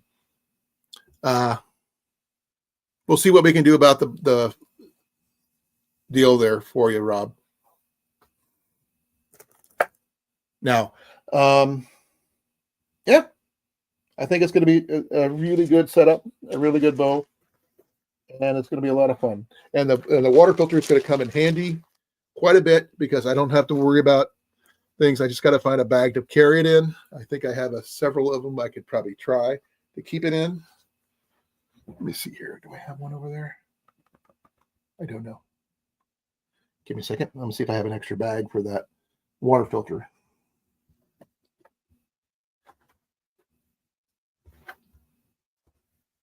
Let's see here. Okay, I'm back. Welcome back. Did you get him? Oh yes. Congrats. You guys will enjoy the video. I'll watch it later. As long as I got it on camera and the transfer's over and everything else, we'll see how it does. Well, I was showing them the arrow that I'm planning on using for this weekend to show off that bow. So it's a brand new arrow, but it's got bullet points, not field points, and I don't know what the grain of the tips are. That's my biggest issue, because these are crimped on, Jason. Oh yeah. So I'm going to be changing these out for regular field points that are 128 grain, which I know how to shoot. I like a little heavier in the tip when I shoot, but and also it's a 3 fletch, not a 4 that I'm used to. So I'm not, I'm using a new bow with new arrows, so it's going to be fun to see how that turns out for both. So there is that. 50-pound bow, that's enough to take a deer, guys, by the way. Oh yeah, 45 is. 30 is. Only if you're confident and you're close enough. Yeah, you got to be in a tree stand going down on them. Not necessarily a tree stand, but within 30 yards. Yeah. I love you too there, brother. Yeah, I couldn't do a close-up on the mouse, so. There's nothing left of the mouse. Just admit it. I unzipped it. I think you should tan him. No, the pelt is ruined. Then you didn't go for a headshot? Right in the front chest and all the way down. You should have hit him in the head. Because I think it would be funny if you did a whole year's worth of your mouse deals and you tanned each of the tiny little hides. No, I'm not going to spend the money to tan those hides. You brain tan them if you can find any brains left.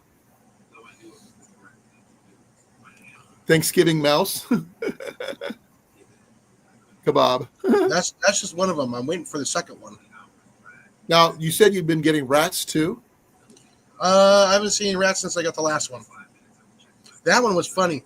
Unfortunately, I did not get that one on video because it was target of opportunity. And I didn't have a camera on my desk. Yep. Because I had it set up for something else. I was like, oh, no, man. Nope, I'm not going to spend the time. He's right there right now. Well, like I'm going to reiterate people that I will not be on Thursday because it is Thanksgiving. I will be visiting my family. Yeah. Well, so I don't know what time I'm going to be back, but I'm not going to be going on. No, we're doing our dinner tomorrow night. I'm doing it on Thursday. I'm actually visiting my nephew, my sister's son, at his house, and so it's going to be interesting to see, my family again. I don't visit my family much, folks. Well, neither do I. I'm too far away. No, mine's not that. I don't like the person I become when I'm around my family. Does that make sense? Yeah. So I try not to be. Because I tend to be a major pushover, if that makes sense. Yeah. And because my mom said before she passed away to help take care of people. And I have a hard time telling my mom no, especially when she's on her deathbed. Yeah. So I learned the hard way that I can't keep on saying yes, even to my mom who's dead. But yeah, if anybody's interested, the website for my bow is www.deerseekerarchery.com. If you want me to type it in the chat, I will. I'll try to put it in the description later, along with the link for the water filter and the thumb bolts if you want to get some extra thumb bolts.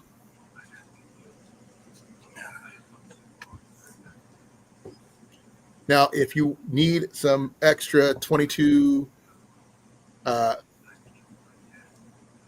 rabbit and squirrel getters, let me know. I think these are going to be, I mean, I don't think they're going to be like super accurate, but if they're cheap enough where you can throw enough lead down there to hopefully take them out. You know what I mean, Jason? Yeah. Especially go ahead. I'm going over my footage right now. Okay. Looks like the camera looks like it might have caught it. Oh my God. A couple noodles? Really, Rob? He's at work. Get some turkey jerky or something and throw in there. Something. I know you don't celebrate, Thanksgiving because being from England and all, but yeah. I look forward to seeing how you unzipped him. I'm sorry. It's gonna be good footage. Oh, I'm sure. Now, I don't know, Rob, do you have a bow by any chance? It's illegal for him to own one. Well, no, there's certain people can, Yeah. but you can't hunt with them, obviously.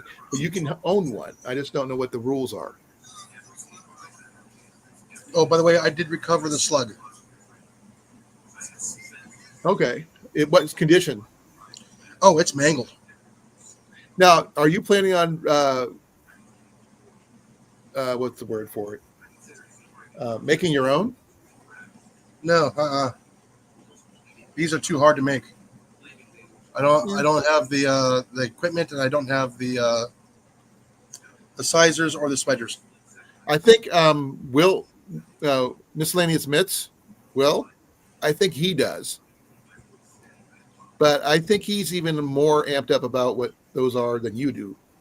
I think. No, I can make it for my black powder. Yes, I have that.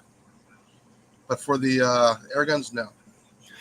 Rob says the law still stands that they have to practice for 2 hours with our longbow for 2 hours every Sunday after church. So he's required by law to practice. Okay. That's a lot like I'm using right now. But like I said, those you can't make those.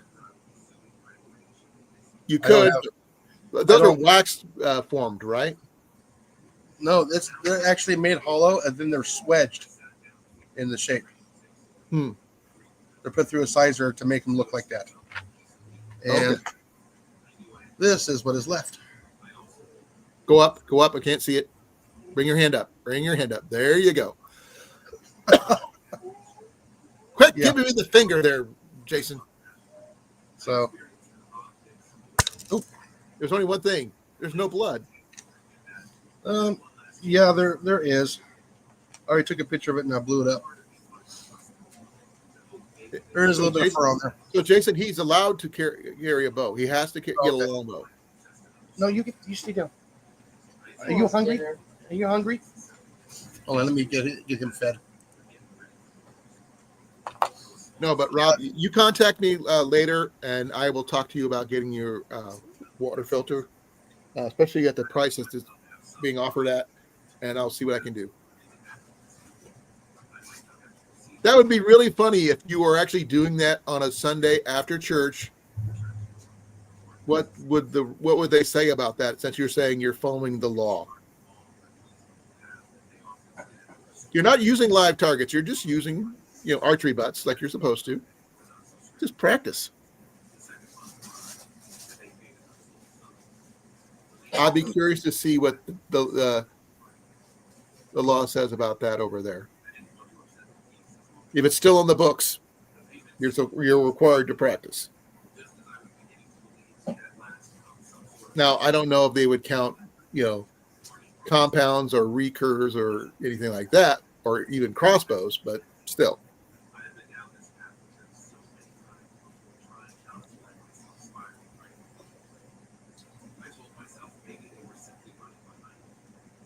Do me a favor, Rob. When you get a chance to, talk to either your local church or your local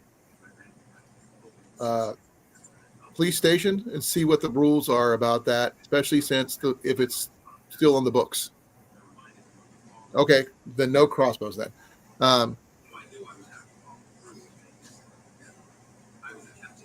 Let's go down to your local station and see what they say. What the national laws is on practicing archery on Sunday with longbows, and if it's still required by law.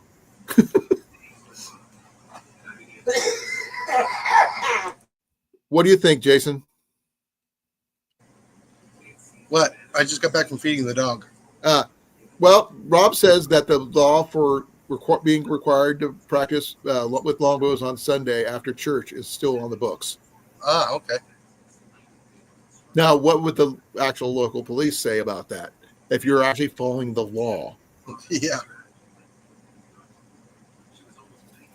So I'll probably want to join in.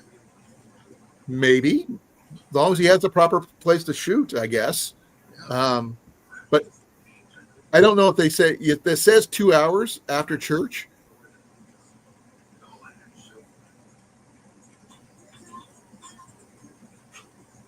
Well, even inside a warehouse is better than no place to shoot at all. I know people who shoot in their basement. I've actually seen people shoot in their garages. I know this one guy who shot from his kitchen into his garage with an open door up against a set of mats that he set up where you shoot from the kitchen to the garage.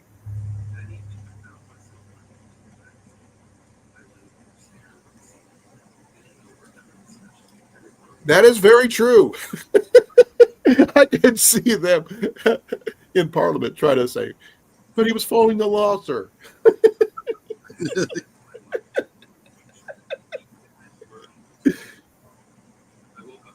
Oh, there you go. Yeah. Yep. I think it's very funny, though, the fact that that law is still on their books. It is. It's kind of funny. And the fact is, I think he should actually ask around to see if he can find some place where he can shoot. If they don't have archery shops there, I mean, they should, but actually, I know of a couple. One of the guys I follow on Instagram, he does a lot of Robin Hood stuff. And I think it's called the Longbow Shop. I'm not sure if it's in Lincolnshire or not, but I have to double check the actual address. And they might have a shooting range. Hey, Mike, how you doing, brother? Hey, Mike. Let me do some really quick investigation.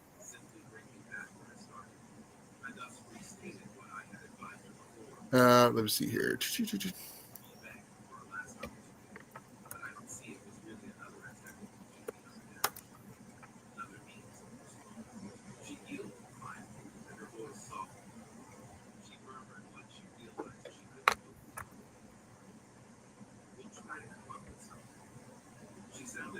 Sorry, got something in my eye. Ah!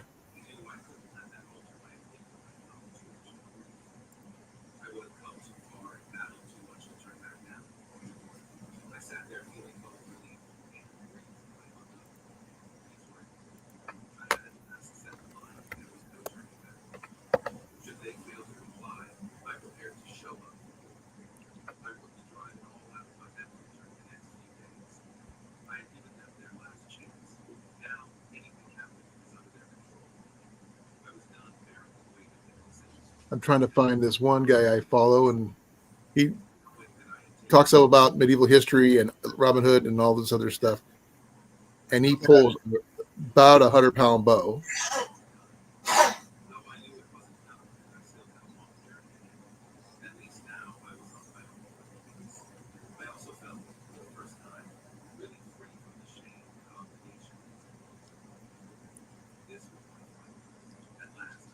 Let me see here.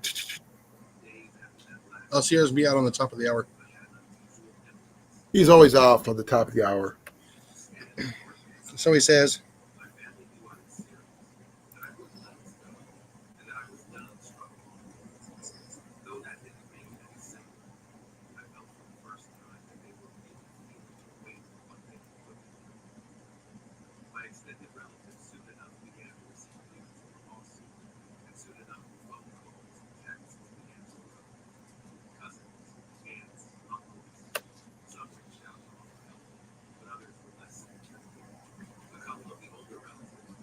Man, I'm just trying to remember the name of this archery shop. It's in England.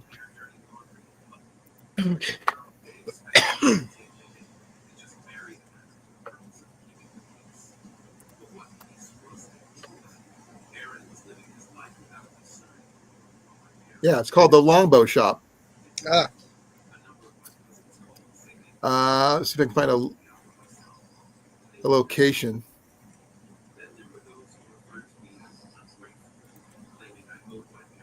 Let's see here.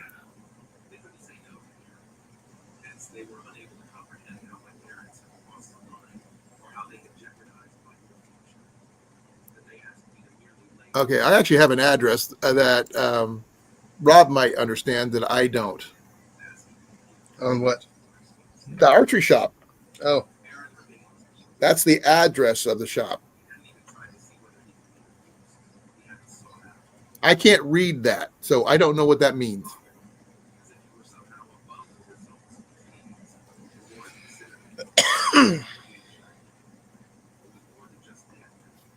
I'm 5'8", Rob, and I shoot a 62-pound recurve, but I have a longbow that's it's actually a shorter version of a longbow, but it's a 100-pounder. But this one here is about the same, about maybe a little shorter, about 60. But it's called the Longbow Shop.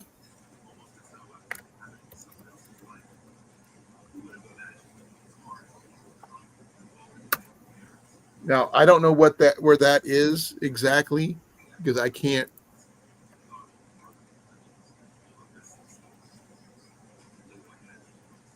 Here's the links for that if you want to take a look at it. So they might have a place to shoot there. I don't know. Oh, they have lessons and stuff too. So okay, cool. Yeah. Oh, they even know how to make your own self U bow there. So that's pretty cool.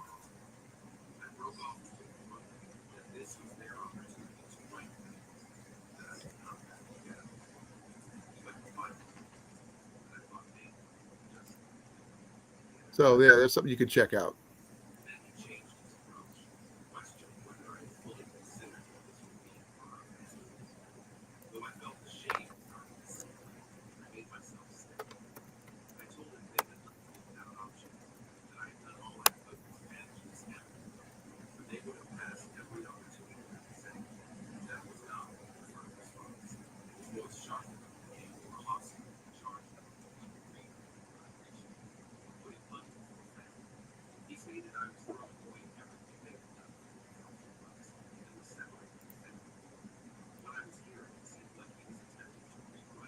How far is that from you, Rob? I have no idea. remember, they measure in kilometers, not hours. How far is how far? How many kilometers from it? I don't know. I don't freaking care. Distance is distance. I can figure out the difference between kilometers and miles. No, but over here we measure distance. No, depending on where you're at, you measure by. He says 4 or 5 hours. That's by time. That's for people who live in big states. Yeah. That's not too bad though. If you're going to make a trip to go someplace like that to do stuff, that's something you might want to consider. They might actually have something you can afford there too. Because I did see a lot of people on their site that use takedown recurves, takedown longbows and stuff.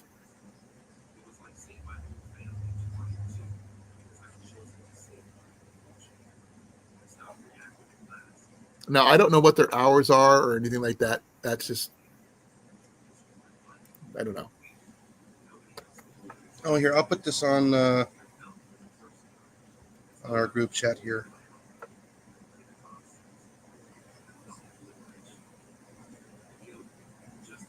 I can put this on there.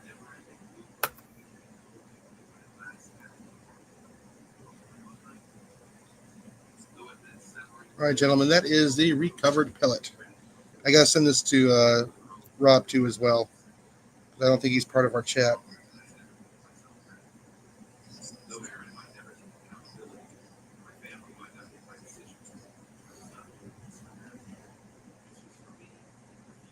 Unsupported message.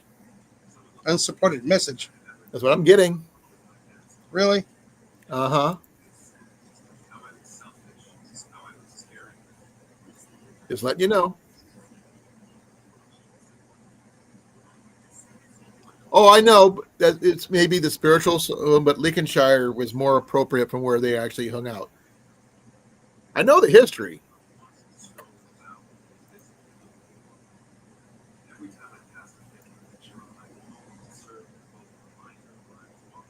Oh, there he is.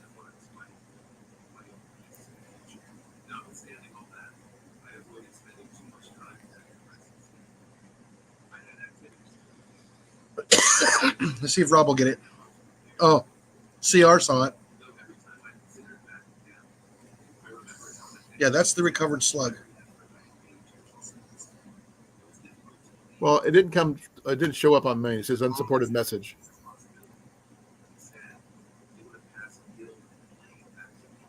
Yep, still unsupported.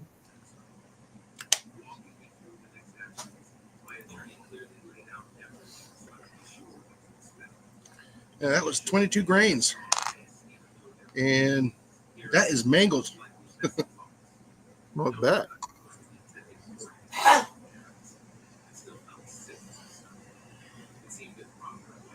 Let's see if Rob got it.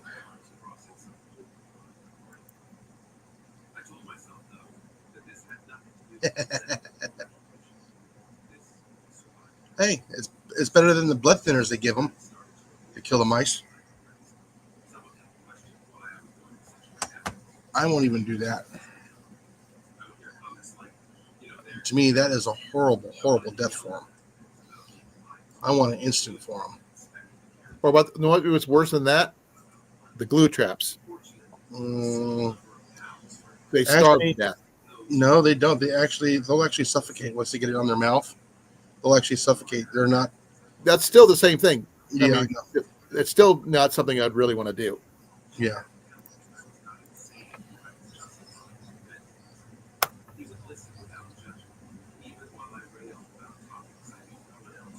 Yeah, I get it.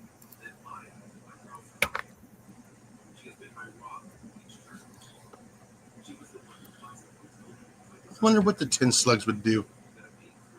I can imagine how fast those things would be moving.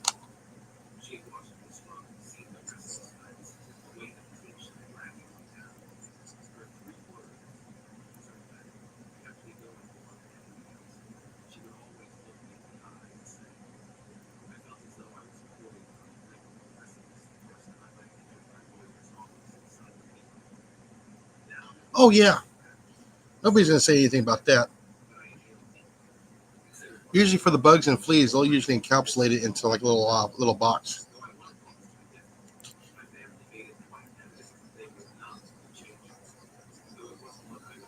So I didn't know you went to a pest control conventions.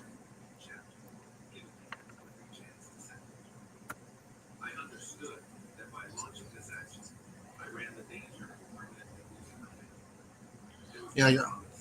I'd like to meet the gentleman from Ed Gun Leshy channel, Tyler. That'd be a cool guy to meet. Just to cross paths.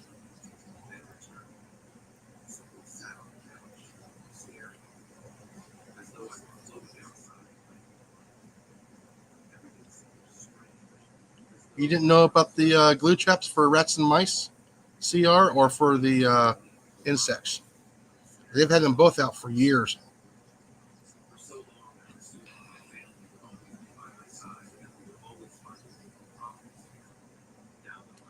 Usually the little sticky traps encapsulated in a little plastic box that you can see through. Those are usually used for, what is it called? To see, as a control to see how well, the products that you're using, how many are left. It's basically a control. Hey, Rob, check out this guy on Instagram.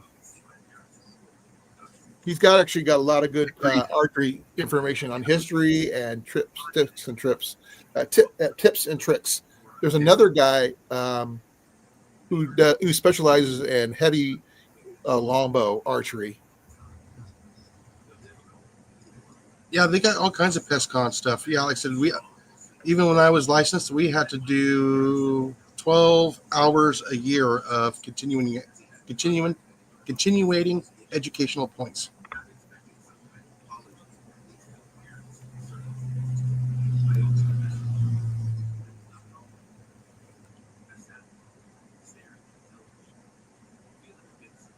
Yeah, I'd go to like 3 of them a year.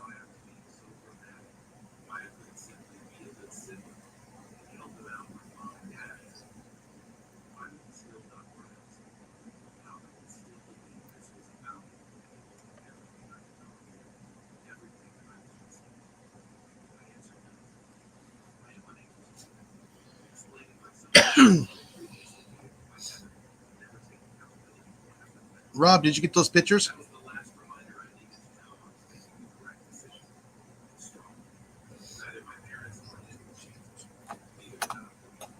Can you try resending them, Jason? Yeah, I'll resend them to you directly.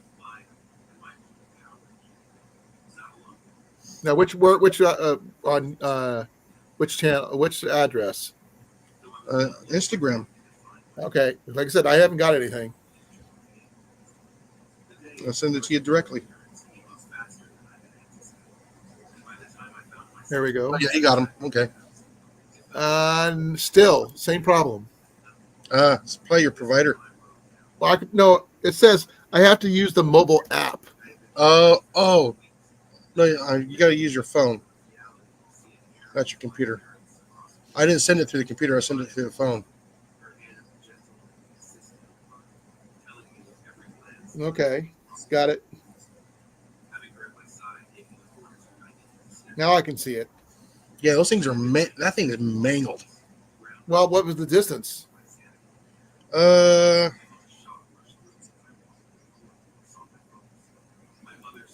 Maybe 5.5 yards.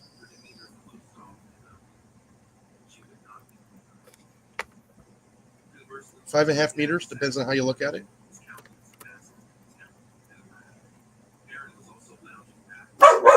No, you be quiet. No, you be quiet. I would probably say 22, 23 feet, somewhere in there. Quiet. Quiet.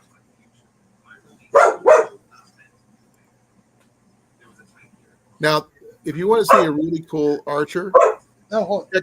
check out Dash Rendar on YouTube. He pulls severely heavy bows. That makes the bows that he shoots make mine look light.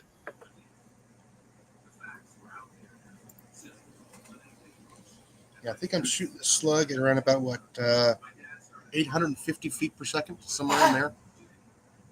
Okay, how many foot-pounds is that? I haven't. Let me pull that up. I haven't really tested that yet. I just know how fast it's going. I've never looked.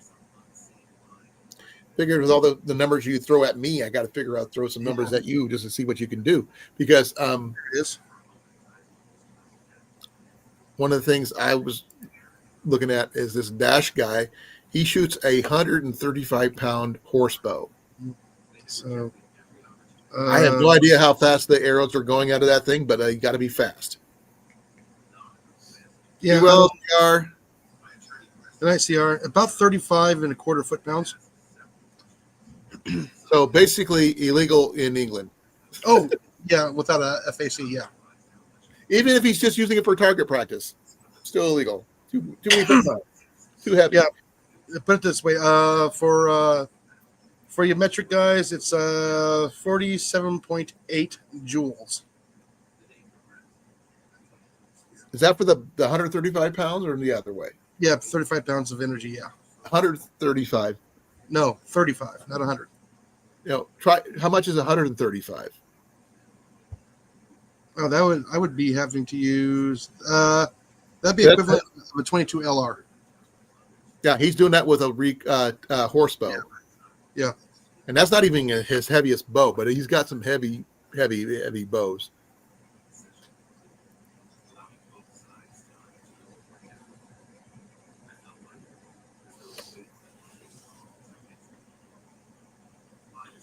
He does a lot of testing of arrows, tips, exercising to get in shape for, medieval combat.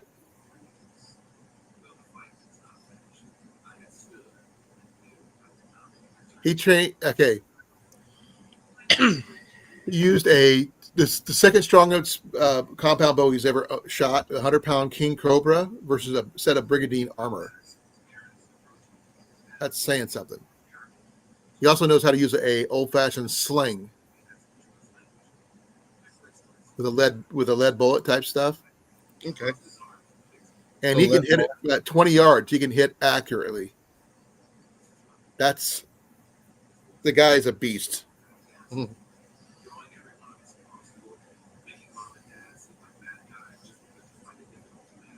But you don't have to take my word for it. You can go watch his channel. He's here. He's over on YouTube. Here's his channel if you guys want to check out some really cool archery and medieval stuff. His name is Dash.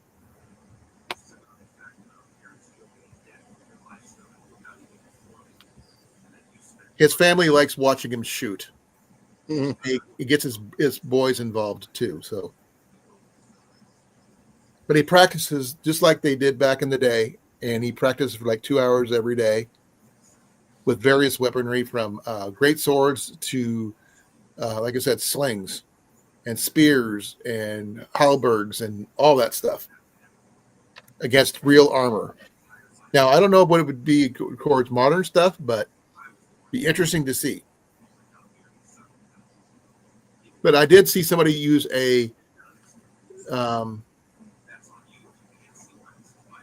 3 different types of arrows against modern drywall. He had a field point. He had a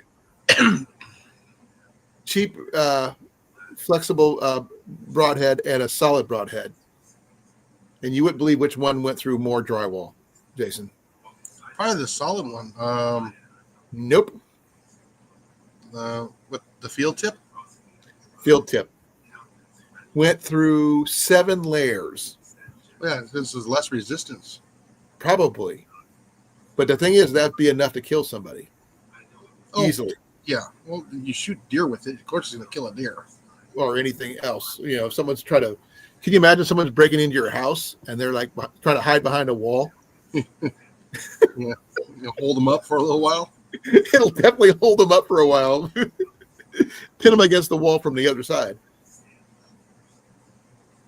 But the thing is, most people don't realize that today's drywall is not very thick.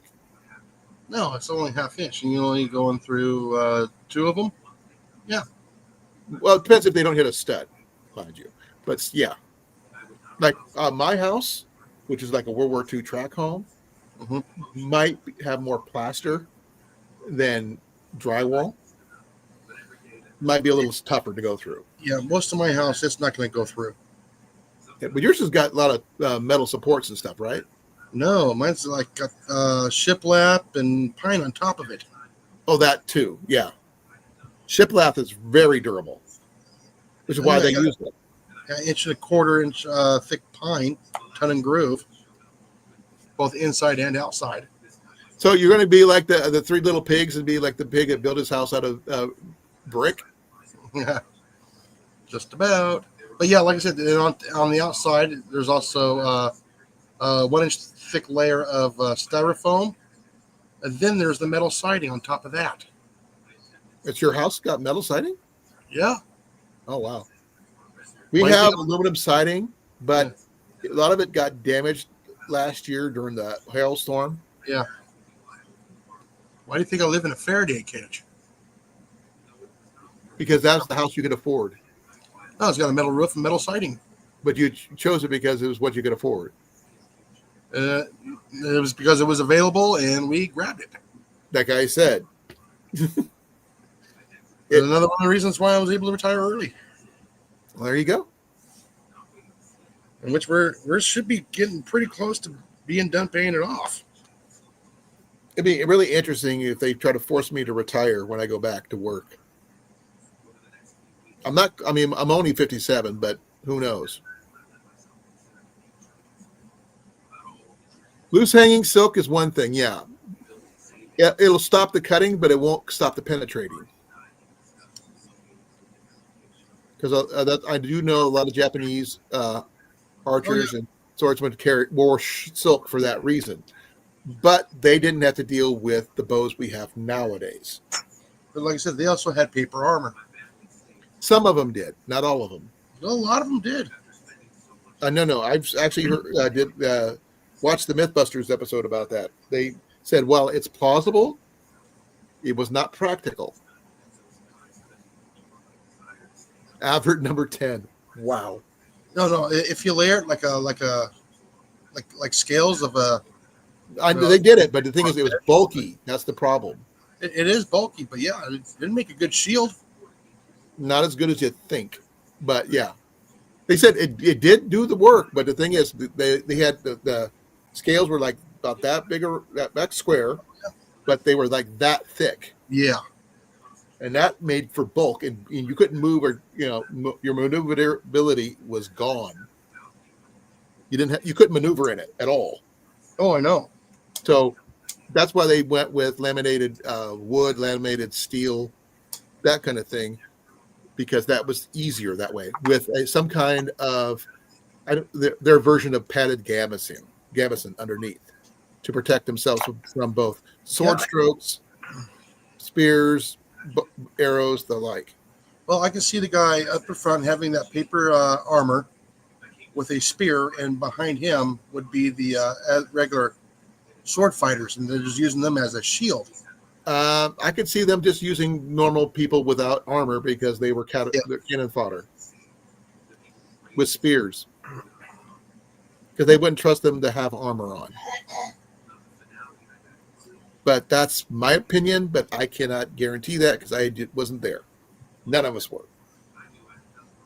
But I know Operation Human Shield exactly. No, I can see them using as tandem as a symbiotic relationship between the two of them. Not as much. Remember, what do they call it? Peons were cheap. You know what I mean? Yeah, but you get two of them working together really well. Oh yeah. They don't work together because they're just there to catch the bulk of the damage. They're not there to be friends. They don't practice together. They give them minimum instruction and send them to their doom. Yeah. Because they are not royalty. They're not in, Oh, guess what? Number 2 is just now showed up. Well, there you go. Good luck. Means I got to turn the camera on. You don't have to turn your camera on. Oh, yeah, I got to turn the camera on.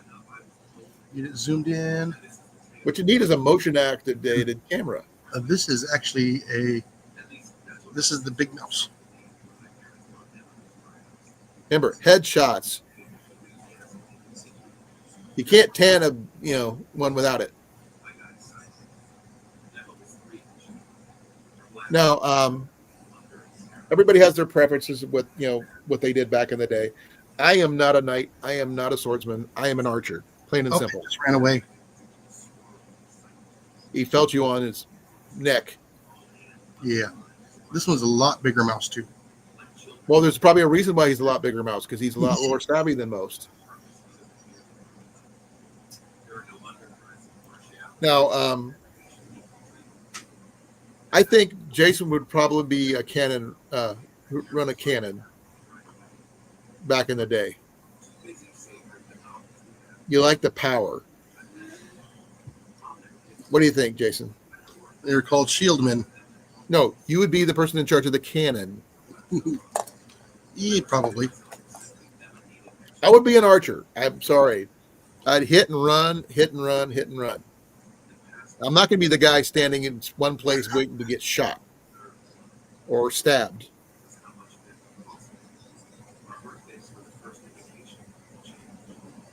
Okay, that mouse will be back. I would love to get 2 in one night. Well, good luck with that. Yeah, Rob said he'd rather be a sword-wielding nutcase. Oh, okay, he's back. You can go ahead and be a sword-wielding kind of guy. I'll be the guy who shoots you down from a distance. Death from above, that kind of thing. Now, I do own quite a few broadheads. And a lot, let me correct myself.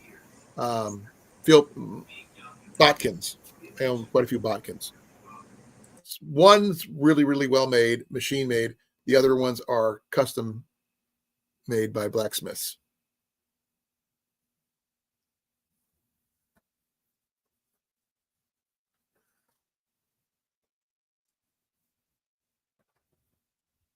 I'll find my knocking pliers. I know I had them here, but they got knocked on the floor. So I can knock that bow up before I go to bed.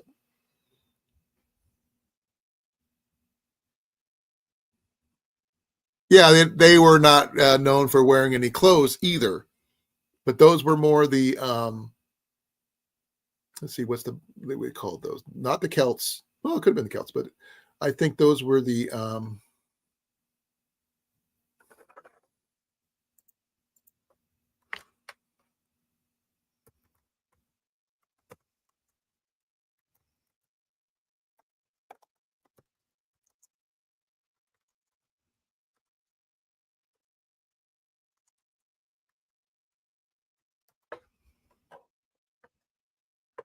Gauls.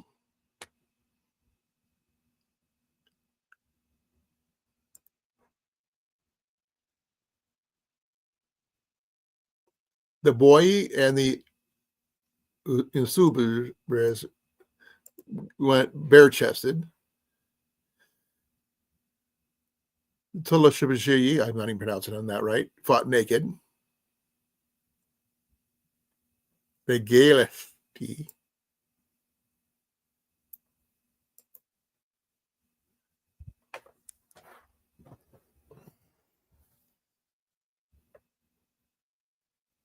Yeah, there's a lot of different ones.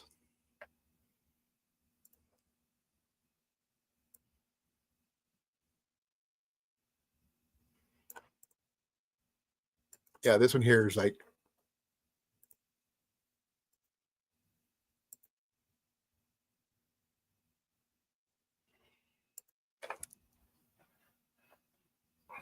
I don't know about running around naked, but there's that. Hopefully they have boots on or something. That would really suck trying to do that barefoot.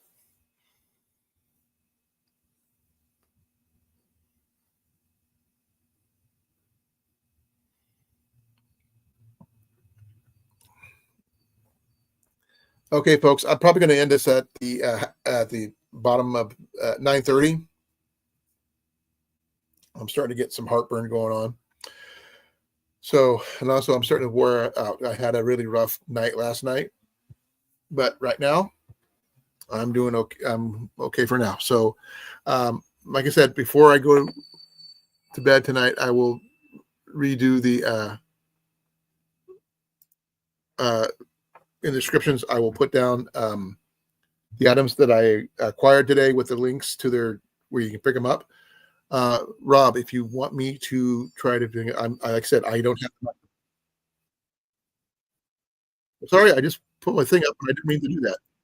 Okay, that's just weird. Yeah, I'm going to be ending this at about the 9:30 or so. I don't know what time he's going to be back. He's on a mouse hunt right now.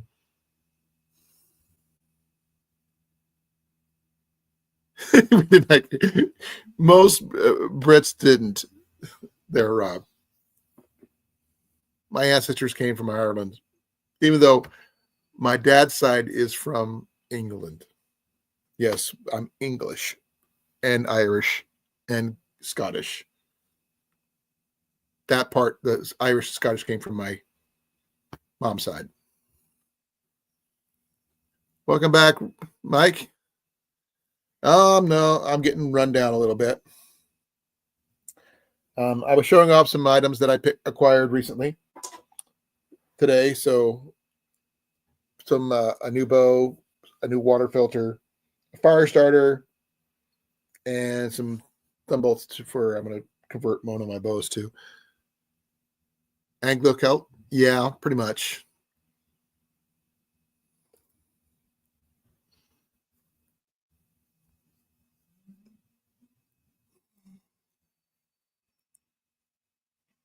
Okay, if you look up the Kincaids, you won't understand because Kincaids were both Scottish and Irish. For some unknown reason, they decided to be, they had family on both sides. That's my one side of my family. The other side is English.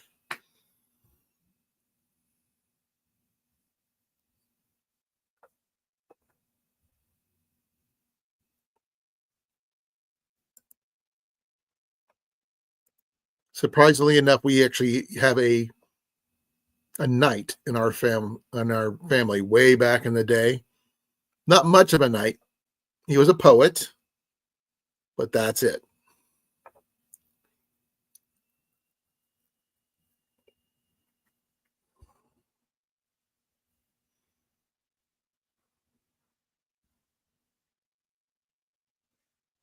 But yeah, I follow the Celtic side, not the English side.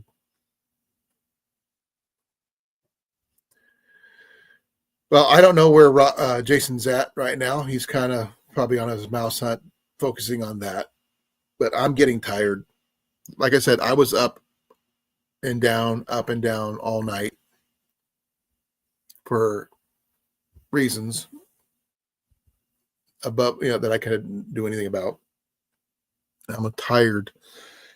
So I'm going to try to finish getting the nocking point on this bow. I just got to figure out where I put my nocking pliers. I had them on I think they fell on the floor. I'm going to have to find them. And then I could fix my nocking point on there and put that to bed pretty much.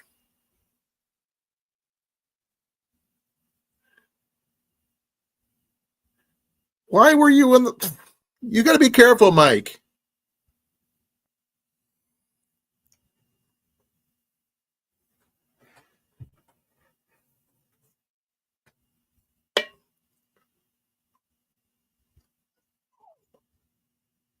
Coffee. Albert number 11. Well, I'm going to get paid one way or the other there, Rob. I think you're doing it for me.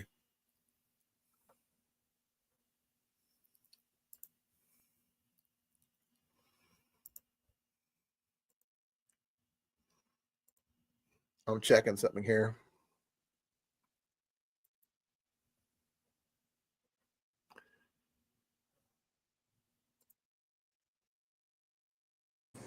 Hello.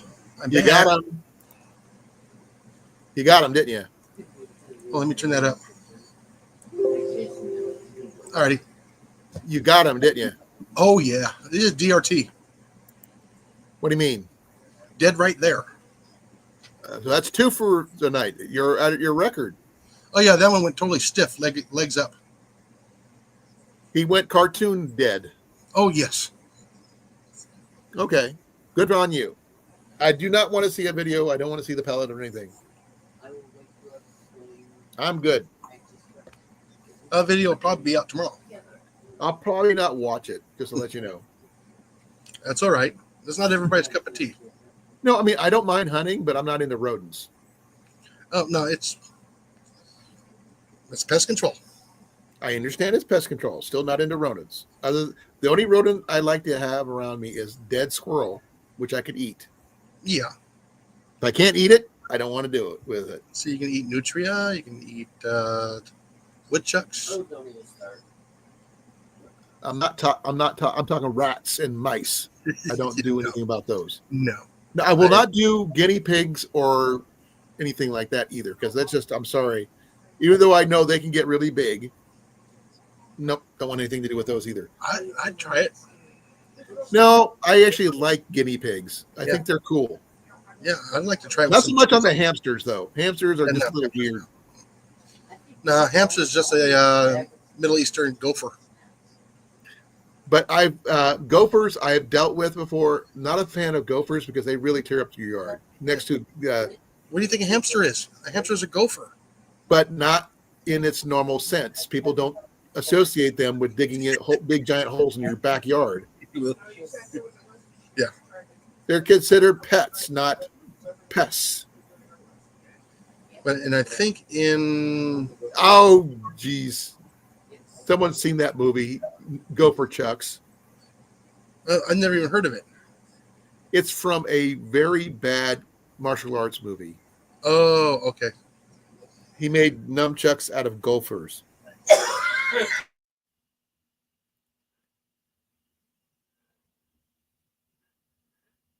So Mike's dealt with mice pulling off the glue trap and walking off with it. You sure it was a mouse, not a rat? Yeah, I'm pretty sure that might have been a rat.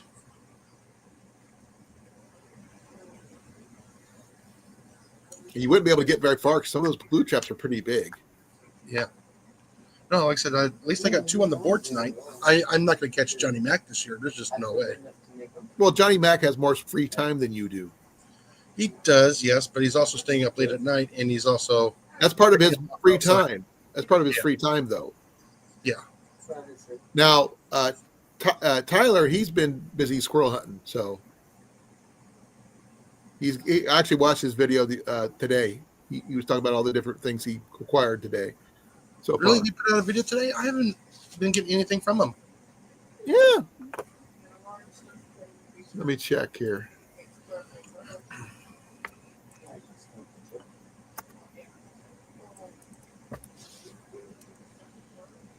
Let me get over there and check it out. Like I said,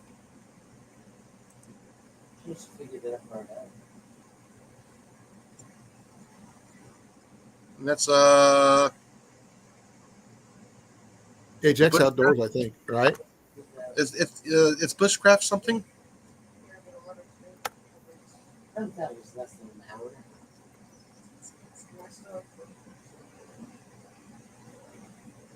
No, I can't find it now. Well, I can check my history, I guess.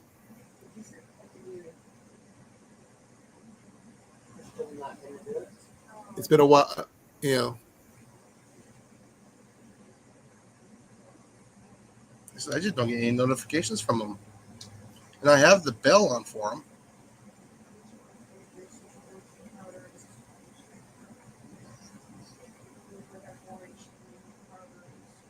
Or is it Tyler Woods Bushcraft? Tyler Wood is someone completely different Tyler. Oh, okay. Oh, you mean Ajax? I said Ajax. No, you said Tyler. No, but Tyler is his name. I know. I call him Ajax is what I said, and then I called him Tyler. But what's his channel name? Ajax Outdoors.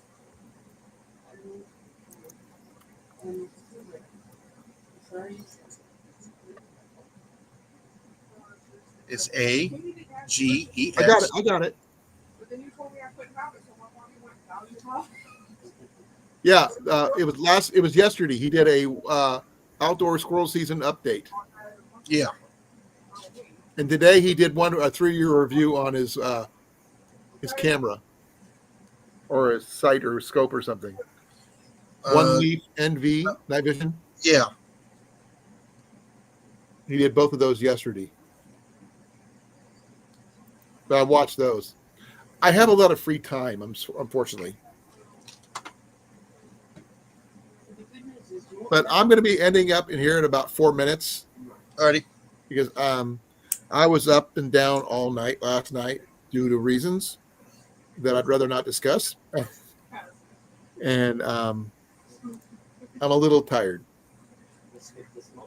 But I will try to finish up setting up this bow, though I may have to wait till this weekend to find my my nocking pliers for my nocking points. where I can set them up properly. And that way they'll be ready to shoot this weekend. Now, it will be cold this weekend. Yeah. So I am not going to be shooting a lot. I'm probably going to be shooting a flight of arrows, and then I'm done. When I mean a flight, I have a whole quiver that I will use until I run out. And once that's done, I'm done because I'm not going to freeze my butt off. It's bad enough I can't walk very well. I don't want to stand out there in the cold and shoot. But other than that, thank you all for coming. I really appreciate you guys for being here. Thank you, Jason, for being my co-host. Even though you've been popping in and out for Rat Patrol. Yeah. I know it's mice. I'm still going to call it Rat Patrol because it sounds cool. Well, yeah, just like the old 60s TV program. I love that show. I still watch it when I can catch it. There's a retro TV or something like that still plays it, I think. I know it's on Prime, shows it on their TV channels. But I'm going to say, Rob, get a hold of me about that water filter. We'll figure something out. If you're interested in getting the water filter, I will be posting the link to it in the description below when I get done here. So that way, anybody who wants to take a look at it can go check it out. Same thing for the bow. Both of them together are under $125 for the water filter and for the bow. So you might want to consider that as a possibility for if you want to add it to your preps. Because a good bow is difficult to find, and especially a good budget bow. I will give you my personal rundown on it this weekend when I can figure out how this bow shoots and the good points, bad points, and things like that. And all the good things, bad things, and in between, right? Correct. It's going to be my honest review of the bow, the best I can do. Now, weather pending, I will be cold. I will tell you this. I will probably be cold because it's supposed to be like 32 to 34 degrees. That's cold. But I am shooting at a deer, so it is deer season. So this is pretty much what you'd be doing in a deer stand. So you get my honest hunting opinion on the bow while it shoots the weather. But once my arrows are out for one full quiver, I'll be done. So be well, be safe, have a good Thanksgiving for everybody. Are you going to be on tomorrow night or not? Yes. Okay. I'll try to catch in on you on that. So I'm out of here. Wait for it to turn. There we go. I'm out of here in 5. Get out there, slap a mouse. 2, 1. Be well, be safe, and happy holidays. So.